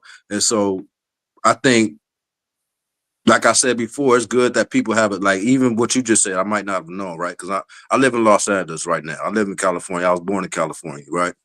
Yeah, I'm out here, brother. You tap in, reach out to me, man. Yeah, we can tap in for sure. I'm out there, I'm in Atlanta right now, but I live in LA. But just the whole, I guess the reinvigoration. Like I said, even with Dead Prez, how they came about, right? It was a time period where there was a vacuum, right? That when nobody doing none of it, wasn't no flags. Even with the brothers that you said was tying their flags together in the 80s. Indeed. We wasn't aware of that at some point, right? And it was a lull, it was a vacuum that got created that at some point got reinvigorated. But there's this book called There's a River, which is basically about just how all these movements, all our movements are really basically tied together. If we're gonna have the bigger conversation, that is the bigger conversation I think that you're speaking to. Right. Brothers that was in the Nation of Islam, when the Nation of Islam splintered with the Malcolm X thing and Farrakhan and Elijah Muhammad, a lot of those brothers went into the Black Panthers, right? When the Black Panthers got infiltrated by COINTELPRO, a lot of those brothers went into the New African People's Organization, right? And so on and so forth. So my point being, all this shit ain't nothing new up under the sun. We always been some riders. It's just when you talk about how things came about, I think what you're speaking to is a deeper history, but it's really all interrelated, right? And I think these brothers on this platform, like I see brothers that I recognize, that I know I done talked to, that I know roll with me at a time, right? Where, you know, we, like you said, you kind of are just getting hip to revolutionary big gangster, so whatever have you. However you said, I'm not to marginalize or belittle you or say you don't know shit, because we obviously know some shit that predates, you know, even what I'm talking about. But this right here, it was a time period, bro. It was a moment in history, bro, that, you know, we need to take to another level at the end of that. I wouldn't even want to recreate it, because that shit was something special. When we was all able to mobilize and go to different states. When we said we're gonna have the RBG Nation picnic in this state, we're gonna meet in this state, we're gonna meet in this state. And niggas was saving their money, bringing their whole entire fucking families to different locations, rocking out and building. And that's what we did for a good 5 years, bro. And that shit was wonderful. And that's what I'm talking about, how we got to that particular point before I met you. You know what I'm saying? Yeah. All right. Well, shoot, y'all. Let's the time consumer. Let's get to the last question, man. The last question is, what are some of Team RBG future goals and initiatives, and how can people support your movement moving forward? That's a twofold question. State of emergency. Black state of emergency is on the way. That's all I'm gonna say. Y'all got it. I just want to tap in on that right there. There you go. Salute, comrades. Peace, peace. Salute. What it do? What it do? Salute. Siddiqui free. That's what it do. Yeah. I heard you, bro, and that's a very good point of what is the goals. You know, what is the agenda? Shout out, brother Obafemi. Yeah, I want to say to you, brother Obafemi, on the platform, great job organizing, great job of being consistent, great job of bringing us together around this particular political platform. You know what I'm saying? Big ups on that. But as far as the music, right? And from the perspective of putting together agenda, having ideas to make something concrete, right? So when I look at the music and organizing it, I see RBG music as the propaganda arm of the African liberation struggle, right? We are, just as you comrades just finished saying, this struggle has gone down through generations, and at a time when post hip hop generation, post defeat of the Panthers, this movement grew out of the grassroots based on, as Brother Zaid said, the history of the Panthers. When you go back to that first album of Dead Presidents, and around the history of Marcus Garvey and the UNIA, the one who created that flag, and a perspective of having to politicize ourselves and organize ourselves around a political agenda. So to me, not only is it the greatest art form in the world, basically RBG music is the greatest art form in the world today. There's no doubt about it. An oppressed population of Africans in the greatest political and military empire created in the history of the world, making revolutionary music, talking about killing crackers and all the other stuff that y'all talk about in the music, right?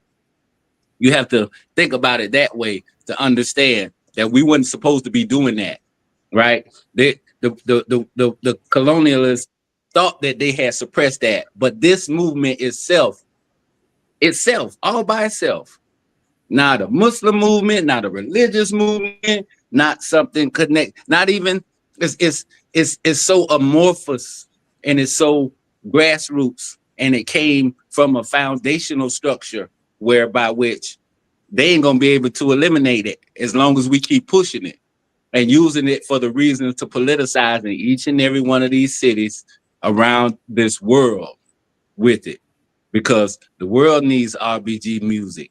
They just don't know where to find it. But the work y'all doing is making it more exposed. I'm keeping an eye on things. I see what's going on. It's growing. So we need to, as the brother said, find a way to encapsulate that energy that you receiving now in regards to it and organize it around a political agenda. Great work, comrades. Black power. All right. Anybody else, man? In the initiative, I'm gonna pass it to another comrade. We ain't through yet. Yeah, I was recording. Good. I ain't got much to say. Man. Peace to the fam. What's good? I see my brother's son. Son, what's up, God? Right. God, more than devil. You know what it is. What's up with y'all, man? Peace to the fam. You're not in front in the building. You're not in front in the building. It's Shay Black in the building, man. Yeah, man. What's going on, Shay?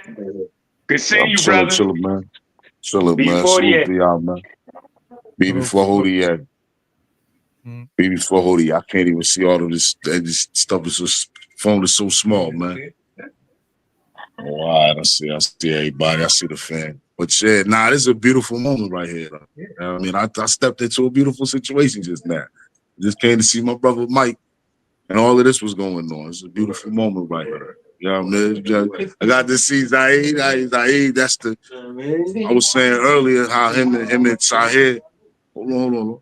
How him and Tahir was you know, the impact that they had on this movement, the RBG music, as far as just pushing it forward and opening up the lane, making it possible for, you know, groups like Vengers, groups like United Front, you know, that came on the heels, like he was mentioning, after they put this set in it.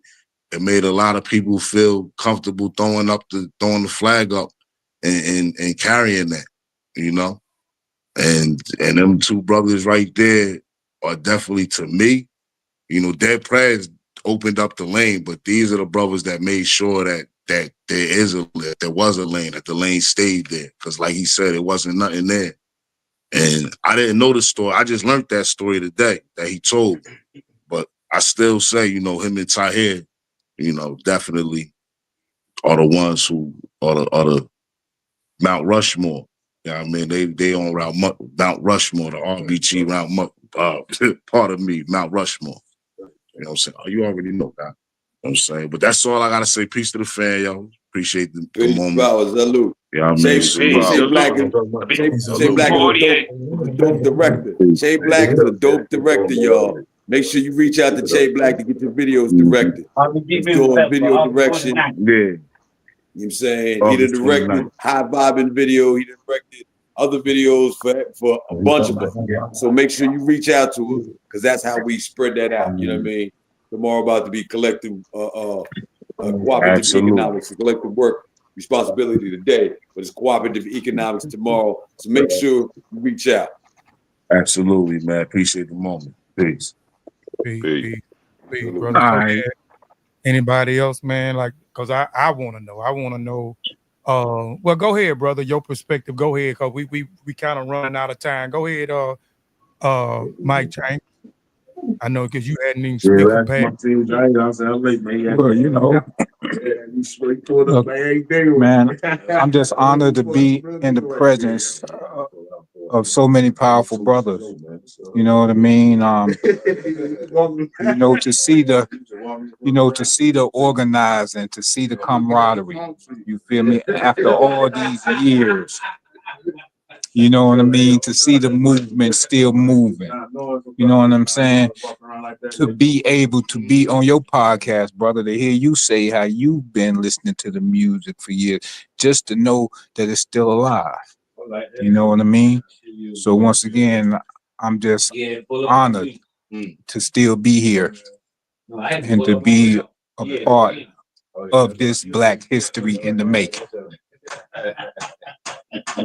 You know, that's what I'm gonna add. Then I got another brother I'm gonna pass it to real quick. Peace, Black Power, Clap Cowards, y'all ready, man. Just want to say, man, it's y'all brothers keep doing y'all music, man. This revolutionary black gangster music is a theme music for the revolution, and it's griots, not griots. All right, dear brothers, Black Power, Clap Cowards, a Bibby Fodier, done know. Peace, peace, peace. Yes. Go ahead. You had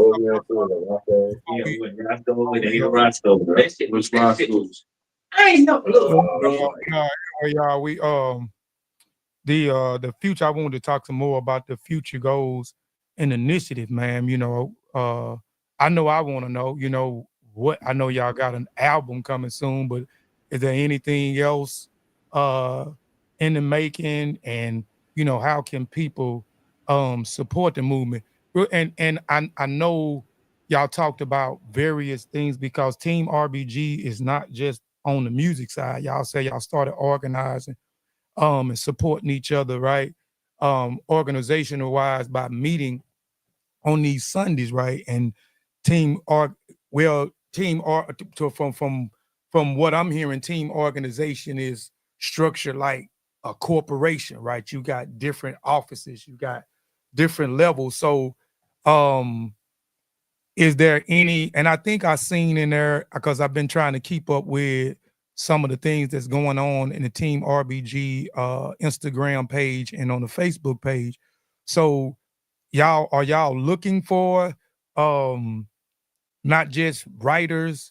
I mean, no, y'all not looking for just musicians, but y'all looking for producers? Or y'all looking for writers? Because I see on the team RBG.com, y'all have a blog site on there. I mean, so it looks like y'all have a different house for everything. So Team RBG is just not about the music; it's about several other different things to reach the people, to liberate the minds of the people, to keep the people informed, to educate the people. The organization's mission. Right. So you go ahead.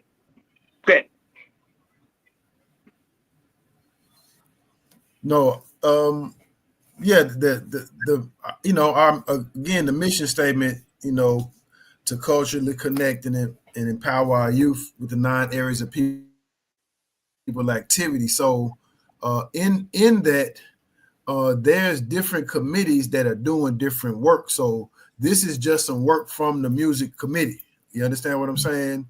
So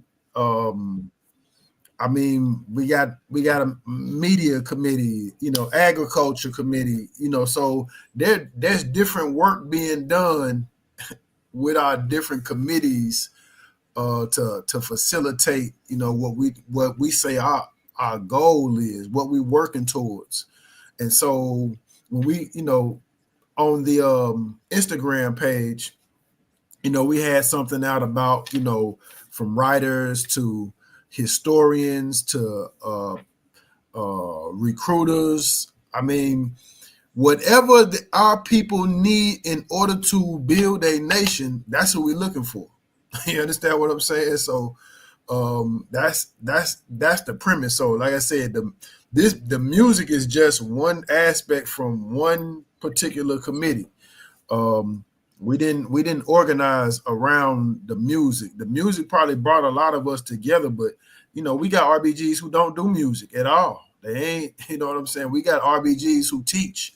We got RBGs who are farmers. We got RBGs who in construction and demolition. You know what I'm saying? So we got RBGs who working in filmmaking and that type of stuff. So that's the substance of those other areas that we need to build what we're trying to build.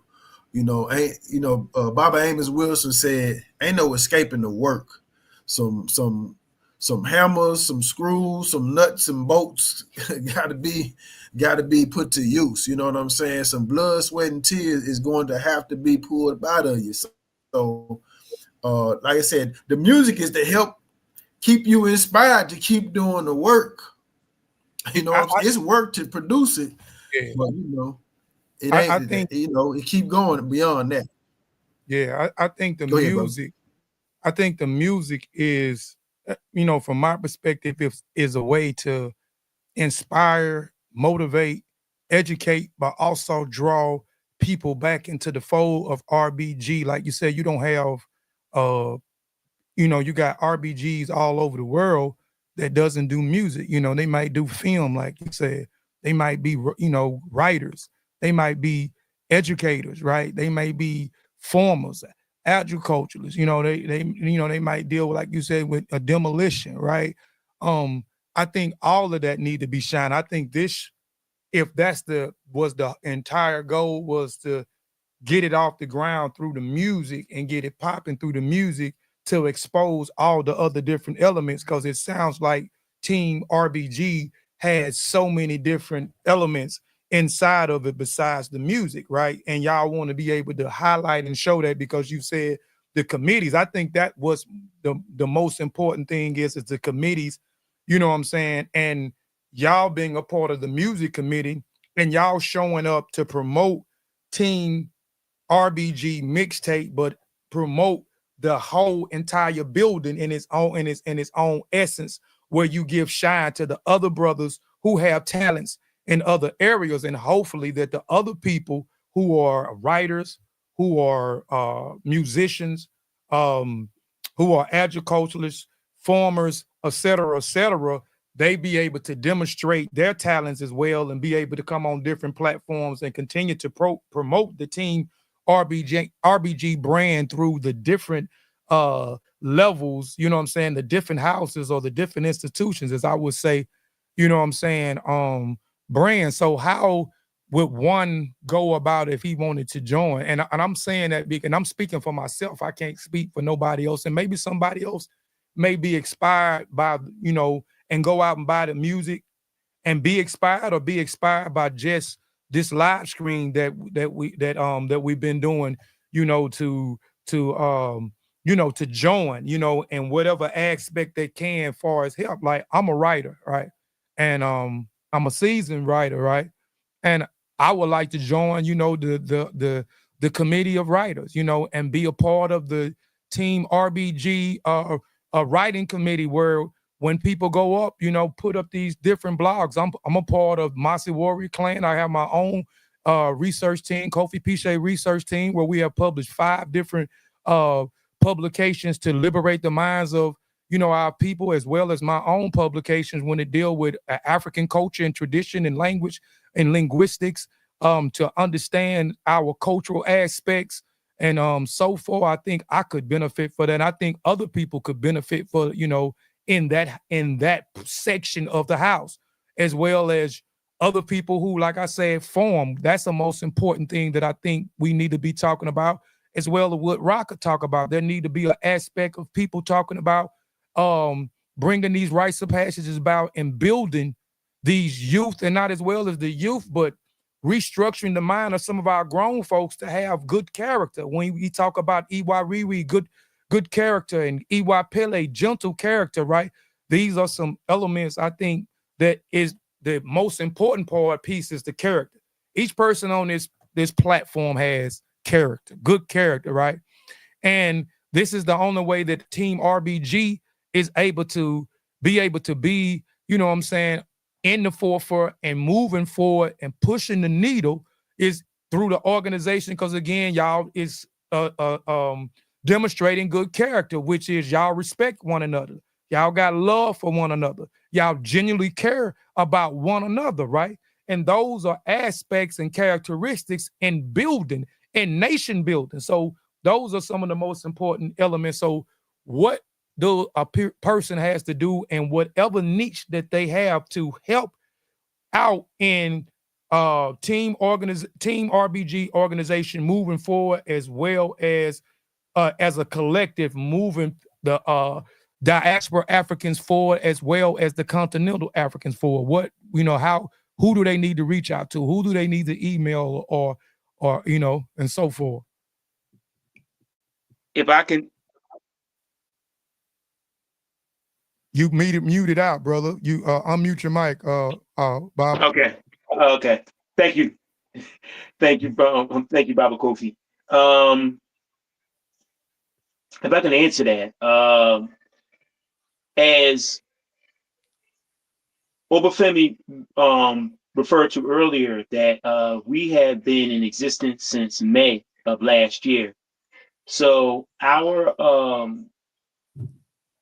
goal, one of the things that we wanted to do when we first started out, and I became a member back in September, was to really flesh out, draft up how we wanted to go about, creating this organization. And organizations are created from the inside out. So the organization is only going to be as strong as the infrastructure that you establish.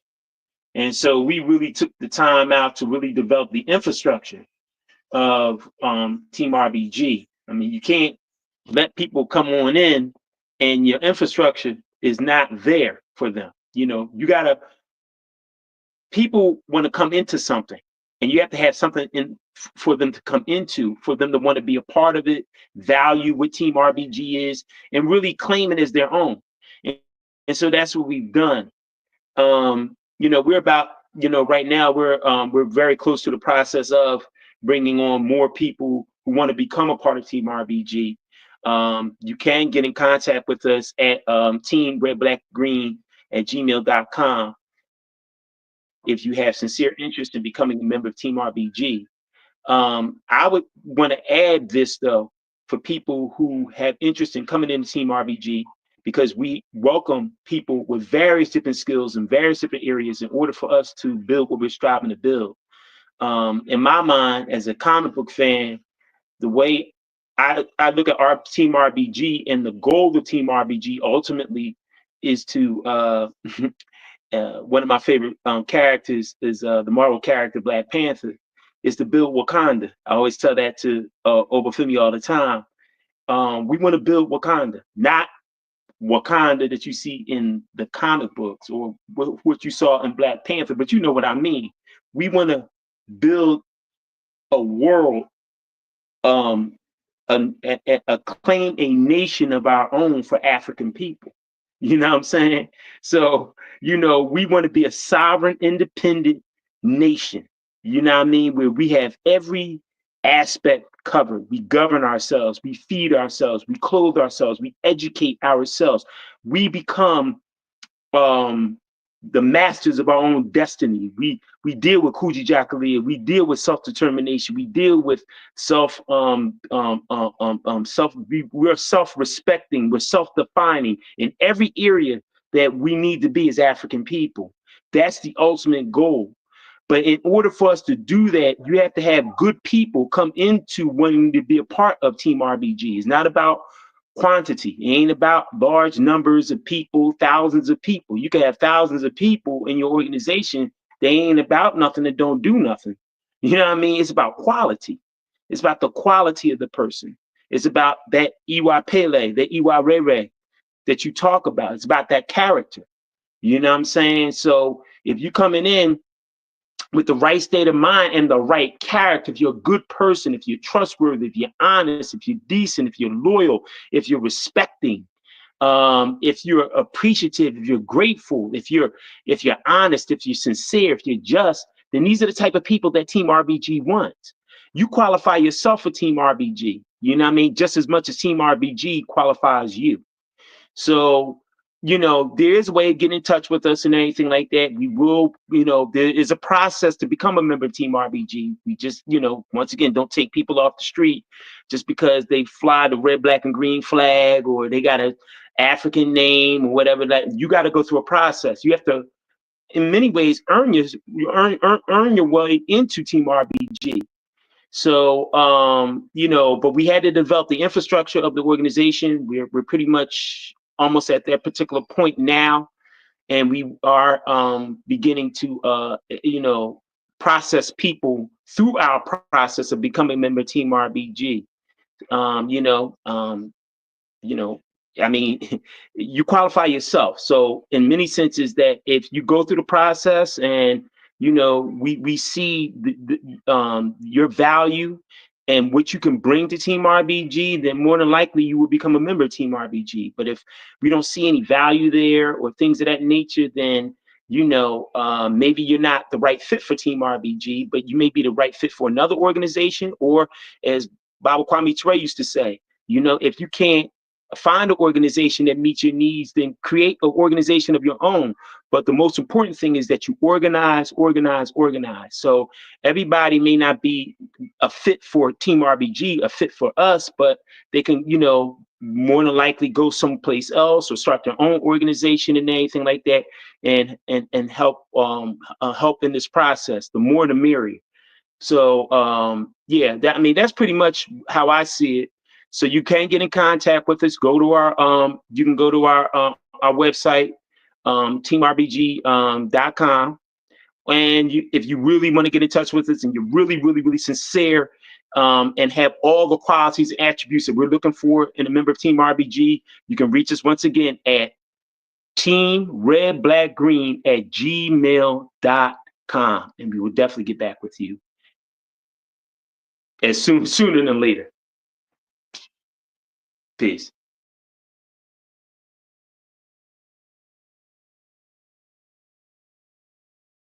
You on mute, brother Kofi.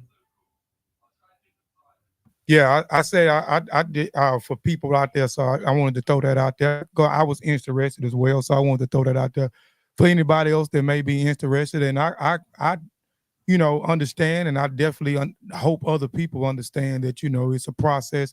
I was just on my brother Rakeem Shabazz show, and I was talking about the vetting process and how a lot of our organizations have been infiltrated, you know what I'm saying? And we need to stop making some of the same mistakes as some of the organizations who we proudly yell out all the time. Most of the organizations that we can yell out right now have been infiltrated. You know what I'm saying? And it's not having a proper investigation team, not properly vetting the individuals. And that's the key to what you said is quality over quantity. I'll take that any day. I don't have to have 1,000 members. You know what I'm saying? I want quality. I need people who are going to work. You know what I'm saying? I don't need nobody that's going to show up after the work done. And that's been a lot of the organization I've seen in the past problems as well. We got 1,000 members and you got 3 or 4 people that's doing all the work. And then when those 3 or 4 people get tired and get burnt out, or God forbid something happened to them, the organization fades out if it ain't, if it haven't been infiltrated, right? So you need people who got, that has these specific skill sets that can provide these skill sets to better the organization as well as better the entire community across the diaspora as well as on the continent, right? So, I definitely understand that, man. I definitely understand that, man. And I hope y'all keep doing what y'all doing, because this is this is work. What y'all doing right now is work. Y'all could be watching the game or, sitting up doing anything else, but I see y'all working, and that would it's inspiring me as well. I'm a worker, you know what I'm saying? And I like to see other people work. That only motivates me more to continue to work, because this is a part of the work. Y'all have a product out. So with the product, you got to be able to put the product. You can have the greatest product in the world, but if you don't understand what marketing and promoting is, and you don't understand what networking is, all you got is a good product. You know what I'm saying? That's it. We want to be able to get these things out to the people. So I'm encouraging y'all to continue to stay on the run of promoting what Team RBG got going on and understanding the marketing and promoting as a collective, but also as the individual. I want to encourage everybody else to continue to be on their platform, which I have seen. Some of these other brothers I hadn't followed on the other platforms, but I'm definitely going to get everything from Obafemi so I can follow each and every person. But promote individually. You know what I'm saying? Y'all don't have to be together every time to promote the brand, to promote the product, to promote the service, man. So you know, I like I said again, I commend y'all on that, man, and I hope that y'all keep pushing the needle, keep moving forward and understanding the pieces, you know, behind this and making other individuals understand, hey, it's time to work. We did that. We did the leg work. Now it's time to work. We need to make people, because it's all about getting in the minds of people. It's about making people believe in what you got going on. Ain't nobody gonna support you if they don't believe in you. And a lot of times you have to go out here and make the people believe. True. You have to tap into the minds of the people. And I think that's been a tool that we hadn't used. And when it comes to our this movement of RBG and Pan-Africanism, we hadn't tapped into these other new nuances. We want to stay stuck. And I'm writing something now. It's gonna hurt a few people's feelings. I don't care about it hurting their feelings, but we stuck. And we have to get out of these ruts and some of the old ideologies that we have used and some of the things that we parakeet amongst the ancestors have passed, that worked for them in that time. It doesn't work for us in this time. So now we have to pivot and we have to stop pushing the rhetoric. We have to stop pushing the line that they pushed in the 70s, the 80s, and now we're in the 21st century. So we have to keep up with the times. So we have to move accordingly with the times in order to be relevant, right? Because brothers keep mentioning about it dying out or it phasing out or a vacuum happened, right? But it happened because we let it happen, right? People are getting comfortable. People don't want to do the work. We have so many people that is lazy. I'm just gonna point out, say it, they're just lazy. You know, they want to show up after the building is done. Then you want to show up. You want to show up after the building is done. But we presented you with this. Hey, man, we need cement. We need the water. We need engineers. We need brick masons. You know what I'm saying? We need educators. We need teachers. We need people to do direction. Ain't nobody wanting to do nothing until the foundation and the building is up, and then they see it's working. Oh, now I want to jump in after we present it. We don't need people like that. And that's been our problem over the years, and that's why our movements have been failing miserably because of some of these things that we just need to tighten up. We need to just tighten up some of those bolts, or loosen some of them. And the thing is, we don't grasp what the ancestors said. We got to stand on the shoulders of them and move their works forward. They didn't say stand on their shoulders and continue to push their works. It says stand on their shoulders and build on their work, build on top of their work to move ourselves forward in wherever direction that we trying to go in. And, you know, so we got to move with we definitely got to move with the times, man. So again, man, I appreciate each and every one of you, man. If any one of y'all got any closing words, man, we're going to close this thing out. We've been on here for about 2 hours.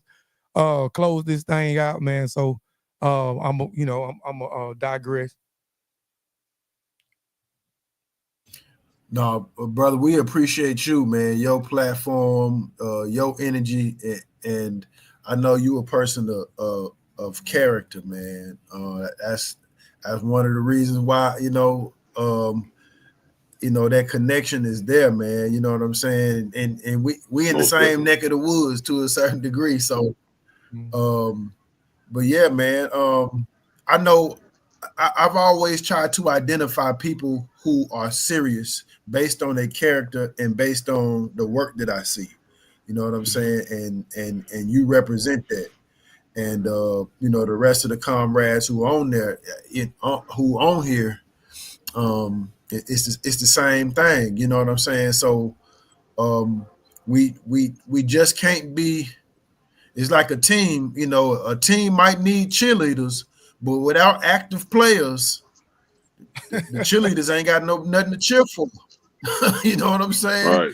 Cheerleaders is good, but we got to have some folks who playing in the game. You understand what I'm saying? So we need folks who willing to put in work consistently, man, and not always looking for some type of accolades or pats on the back, man. If that's what you in this for, then you might as well hang it up right now. You know what I'm saying?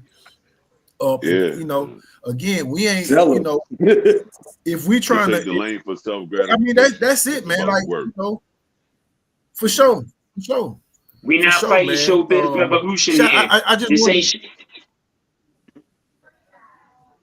yeah, I want to give a shout out real quick though to Mentu Son. Mentu Son did the cover art for the mixtape. Yeah. You know what I'm saying? With mixing the big old pot of gumbo. So shout out to brother Mentu. Shout Shout out to out, brother man. Richmond Bash, who in Ghana, who Salud.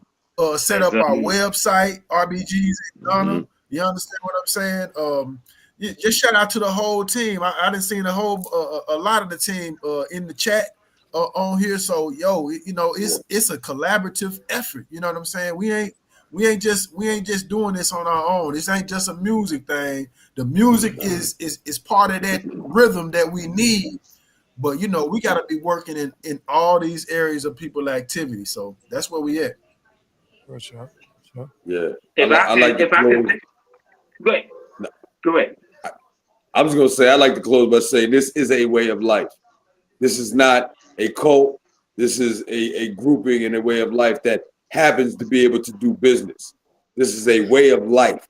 You understand? And we're not talking about getting in because at this point in time it's the end thing to do. You know what I mean? It's 100 years old before all of us. You understand? And it's been strong for a while. It is our job, our duty. It is our purpose. We are in purpose to maintain because it's the key. It's always been the key. Red, black, and green has always been the answer. So when it was manifested to us 100 and some years ago, now we are the legacy of that, and we're letting you know that you are not alone. If you've been feeling like this and you felt like there was nothing around, we're here. You know what I'm saying? You see that red, black, and green in the sky, it's like the Batman signal. It's like the Wu-Tang symbol. It's like the vengeance symbol. When you see it, you know we here for your protection and your provision. You know what I mean? And your liberation. And your liberation from the colonizer mindset. So salute to y'all. Come join Team RBG, and then at least go to teamrbg.com and get that.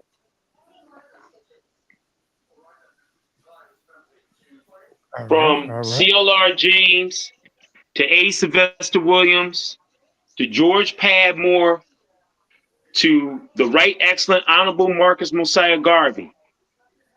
We are an extension of the Pan-African nationalist movement on this line. We are an extension going back to the very foundation and the essence of the first Pan-African Conference.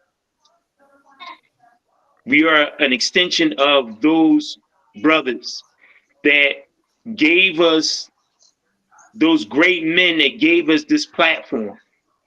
As my brother said, Brother Obafemi said, this is not about celebrity. This is not about notoriety. This ain't showbiz revolution. We live for this. And if we have to, as I said earlier, we'll die for this. But I'd rather die for a cause than B cause if I have to die. It's our time now. It's our time. I know a lot of people see it very, very grave and very, very dark and very, very dismal and abysmal, and our people are in bad shape, real bad shape. But I will never, ever, ever, ever yield and lose hope in the idea that we can have some of this good earth for ourselves. When the earth was created, in the creation story that we go by in the Ifa tradition or the Isheshe tradition, the earth was manifested and made, and Orunmila Tetefeo from Almighty God saw the manifestation of this beautiful place, this beautiful earth, the trees, the grass, the rivers, the streams, the lakes, the oceans. This good earth is the home of the original African man, woman, and child. It was that way in the very beginning, and it will be that way again. And we will make it that way for our children and our children and our children's children's children.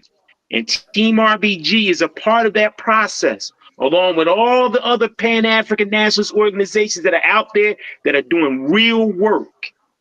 And, of course, cannot not acknowledge the impact of the UNIA, ACL, the Universal Negro Improvement Association, African Communities League, founded by the Right Excellent Honorable Marcus Mosiah Garvey. It's our time. Team RBG, you serious? You about it? You want to do some work, some real work, concrete work that is going to be about providing solutions? Get with us at Team RB. Get with us at Team Red Black Green at gmail.com. Go to our website, teamrbg.com, and definitely purchase the album, purchase the tape, should I say the mixtape, RBG Gumbo. But look into what we have going on, because if you are built for this, you're coming into the right place. If you're not built for it, hey, either find another organization that you built for or start one of your own. With that, I'd like to say Black Power, a B before Hodie. Love y'all.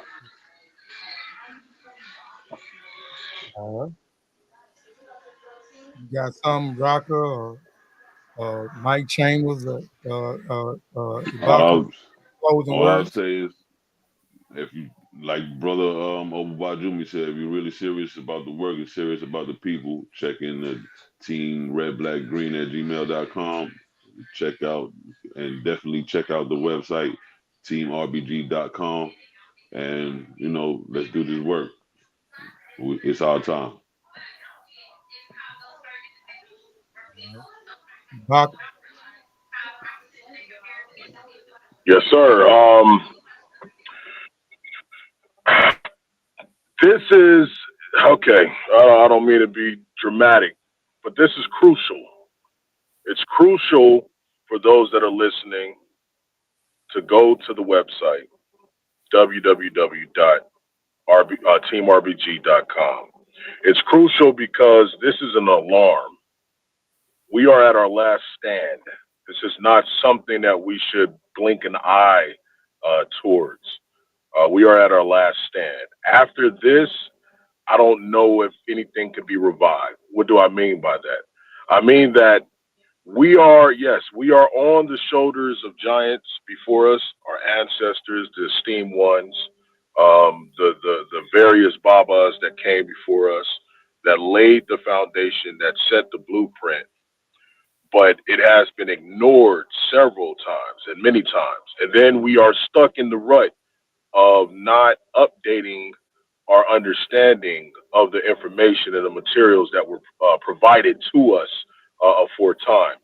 It is high time. It is now time to reevaluate ourselves, develop good character. Not only to develop good character, but to inspire others to develop their good character and to collaborate, cooperate, so we can restore those things that are missing, those fundamental things that are missing within us and within our community. Once we restore those things, then liberation can set in. So whatever gifts, whatever talents you have out there, reach out to Team RBG. We can utilize you. We can bring about the good potential within you. We are able to hone in and foster your abilities to make you great. Because for us, it is make Africa great again. The idea, the concept, the notion of Africa needs to be magnified in the eyes of the people, because we have lost sight and we have lost hope on what it means to be African.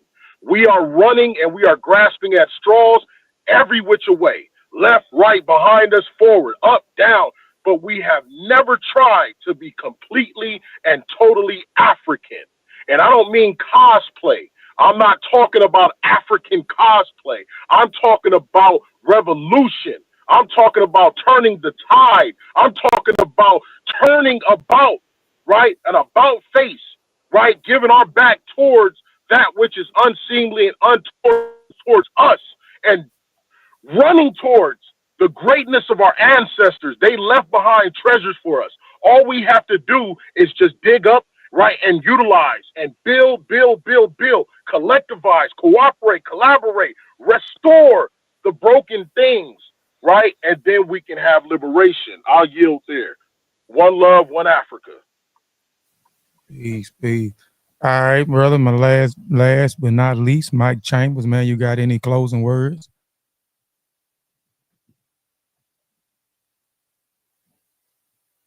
You on mute if you saying anything. Brother Mike. He talking. You on mute. My bad. All right. So, yeah. Yo, all right. My bad. You got me. Yo, I really don't have a lot to say, brother. You know, Okay.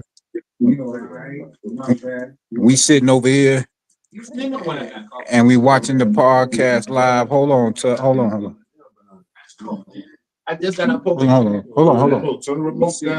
So yeah, we watching it live and we listening to y'all, and they, you know what I'm saying? We synced up. You feel me? The conversations we have in here is the same things.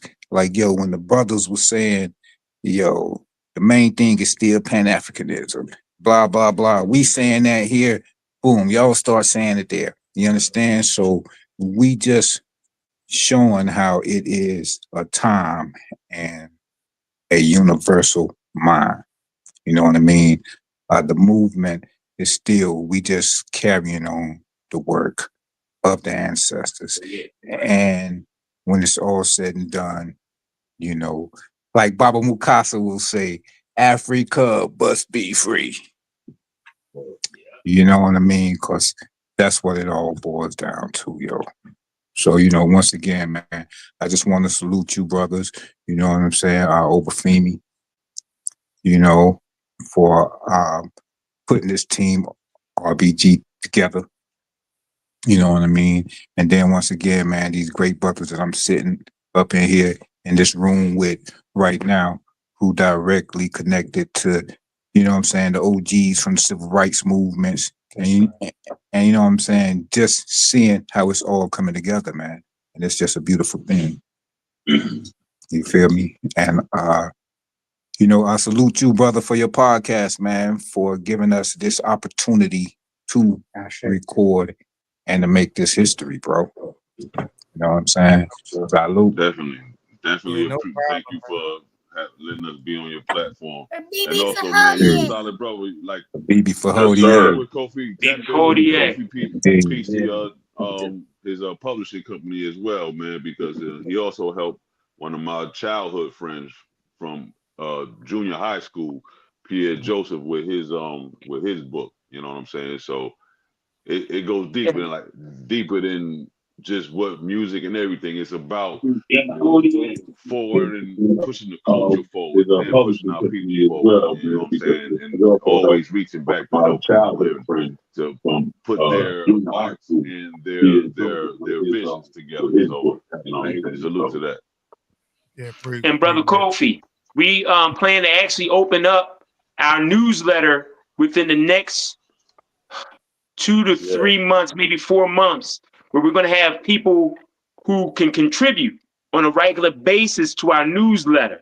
Right now, we wanted to kind of put it out, you know, with people in Team RBG, but we're going to open it up because we know that there are a lot of Africans in our community. A lot of brothers and sisters in the community may not be necessarily members of Team RBG, but have the same like mind and vision for what Team RBG and organizations like Team RBG want to, you know, bring into fruition. So, yeah. So we would love to have you, you know, as a contributing writer in our newsletter.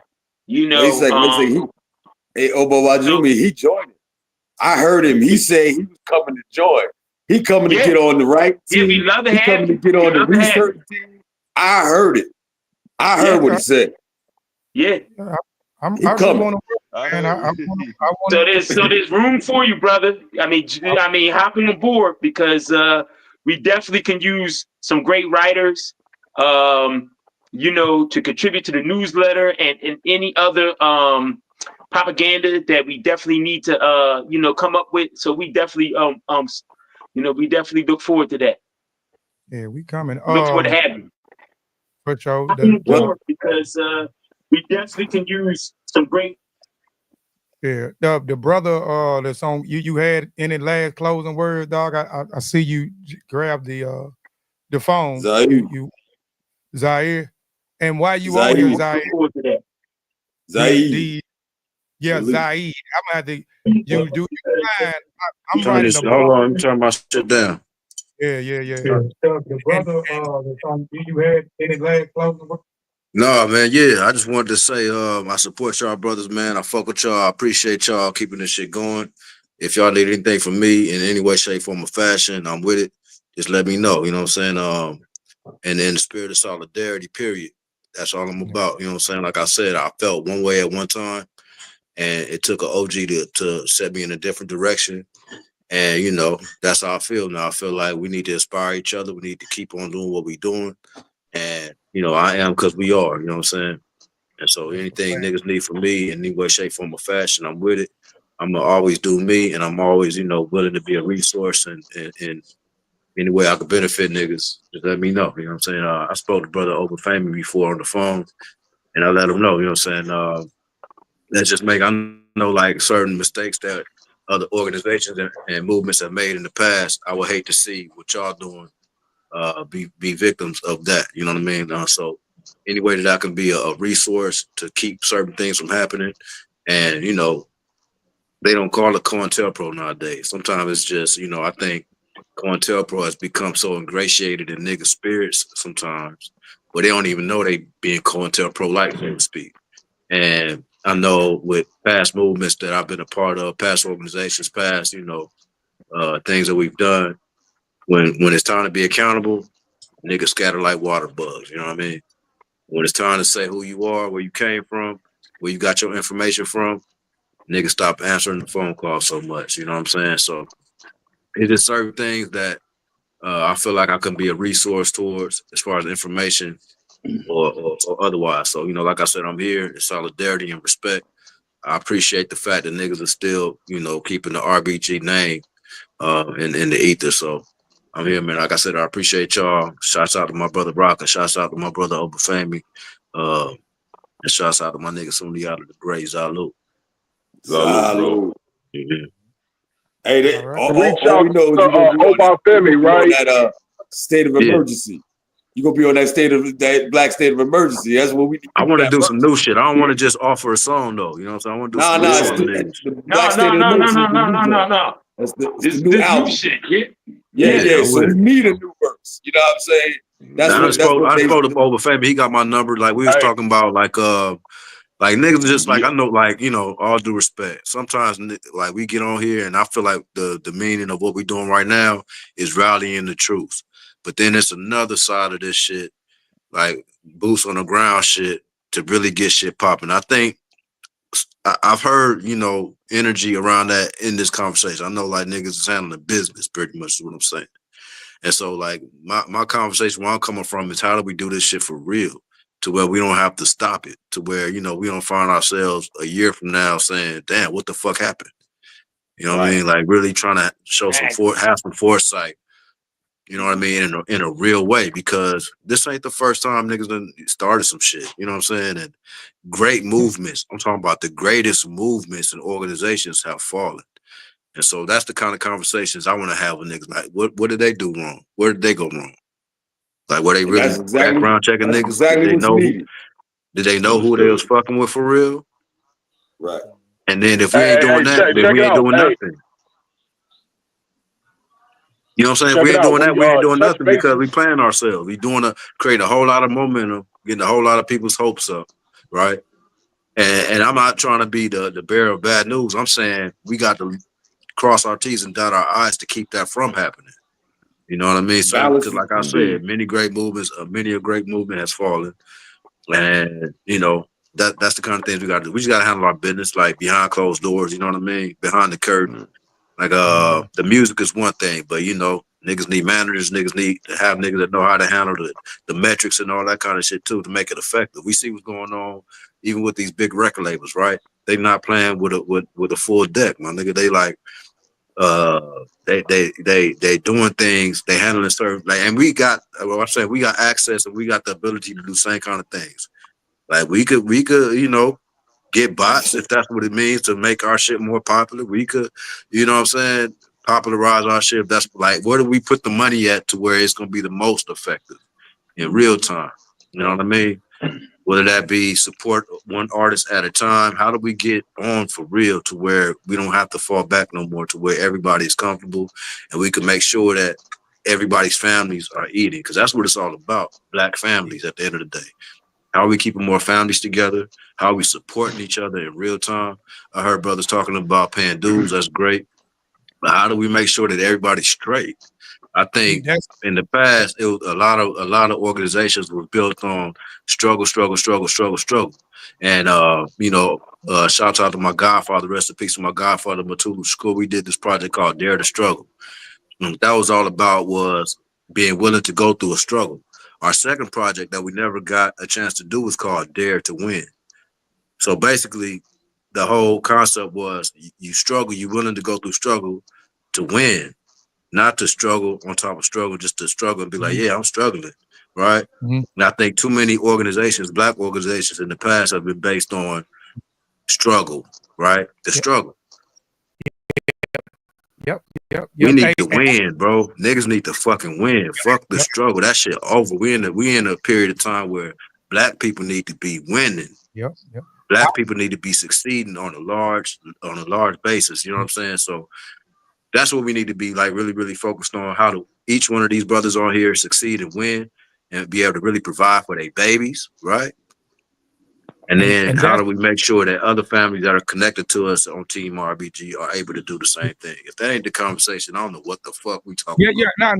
And see, that's what I'm agreeing with everything that you're saying. This is the reason why I'm putting this blog out, right? And I'm an entrepreneur. I got a publishing company where I publish other people's from country to country. I got a media company. I got a studio. I'm a producer. So there's all types of things I got my mind in, right? Focus. Focus. I say you focus. Yeah. So I'm about business, right? And I'm not I'm not about the old ideology. I'm when I die, I got kids. I'm married, I got kids, bro. So I want to be able to lead them something. The ideology of the poor righteous teacher, they need to ball it up and throw it in the garbage. And a lot of our movement has been prone on this poor righteous teacher. A lot of our ancestors that died, that we can talk their name, they died poor. They died poor. I don't want to be poor. I don't want to be no poor righteous teacher. I don't want to be that. I want to have my business in order. I want to be intact. I want to be able to make money. I want to be able to live good. I want to be able to provide jobs. I want to be able to provide services that matter in my community. And the only way that happens is I'm on top of my business and whatever I'm involved in, on top of our business, and we doing what we got to do to move ourselves forward as a movement, collectively for our family, because at the end of the day, we all got families. So we can't, like right now, you know what I'm saying? I could be doing something else right now to make some money, but I'm on here because I believe in this. But at the end of the day, it's got to be about business. What can we do? And I have a writing collective team. Everybody on my writing collective team, they make money. I created it, but they make money. I don't want to have somebody a part of something and they not making money off their intellectual property. My publishing company, at one point I had people on my small publishing company, I was paying people. Now I'm doing it all myself, and that's cool. I enjoy all the money to myself, but what I'm saying is, at the end of the day, it's got to be able to make sense, right? And it's got to be able to be beneficial for everybody, because time is valuable. No, I can't speak for nobody else. My time is valuable. That, and your word valuable. So I don't have no time to waste for nothing. And I don't want to be a part of something or have somebody that believe in what I got going on and they not, and their time, and I'm not taking their time valuable. We got to be able to come up with a goal, even with this thing, with the thing where you talk about having, it need to be a treasurer and a secretary. Then the meetings, there need to be the balance. Every time it's read, this is how you keep up with certain things. There need to be a treasury, a secretary. There need to be 3 people on the account. We 3 people on the account. Can't nobody steal anything unless the 3 people that's stealing something. So one person can't go get no money out of the account. There need to be ideas. There need to be think tanks. If we gonna fund Obafemi situation first, a Rocky and Musa, whatever. There need to be things in play where we got funds in play, and then the goal is percentages, splits. You gonna get a split, but just know we putting this out. Just know you gonna get a percentage, but the rest of it is going back to Team RBG, so we continue to cycle and fund other different projects, and we able to get things off the ground. We able to pay for other producers if we need other producers. We able to pay for people to come in and do documentaries. We able to pay for people to do videos. You know, whatever it is that we need, we got that funding. But it's gonna start with people, and that's where the trick comes in at. The money part.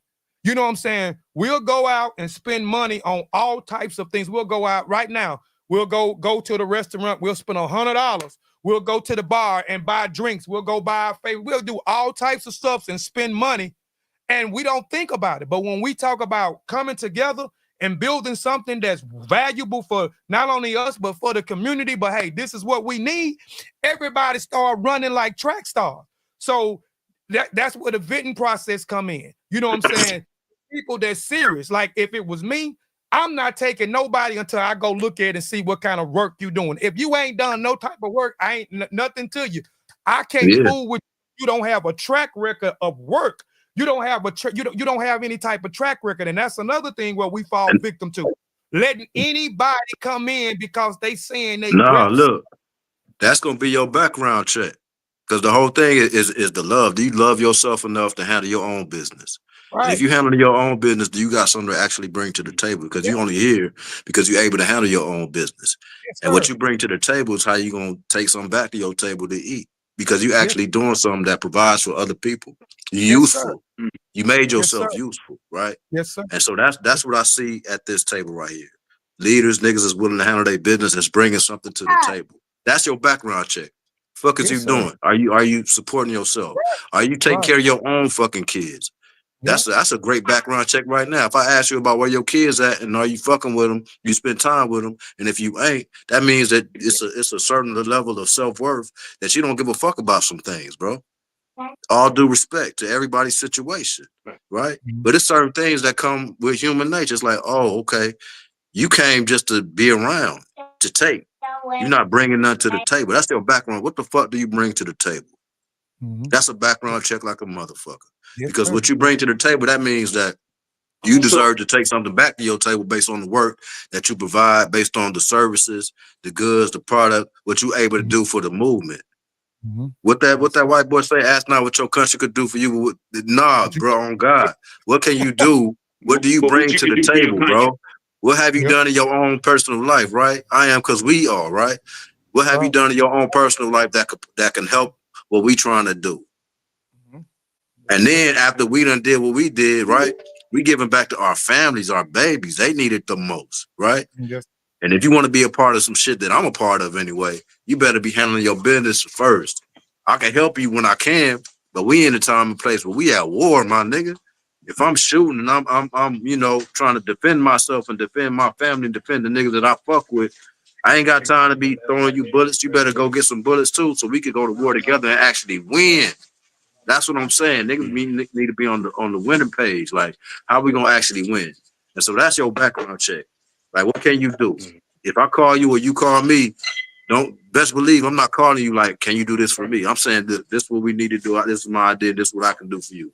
How can we make this idea work together? Right? And that's what really niggas shit need to be based on. What kind of business are you actually handling in your personal life? Because that's gonna say it all. Yep, that's a fact. Yeah.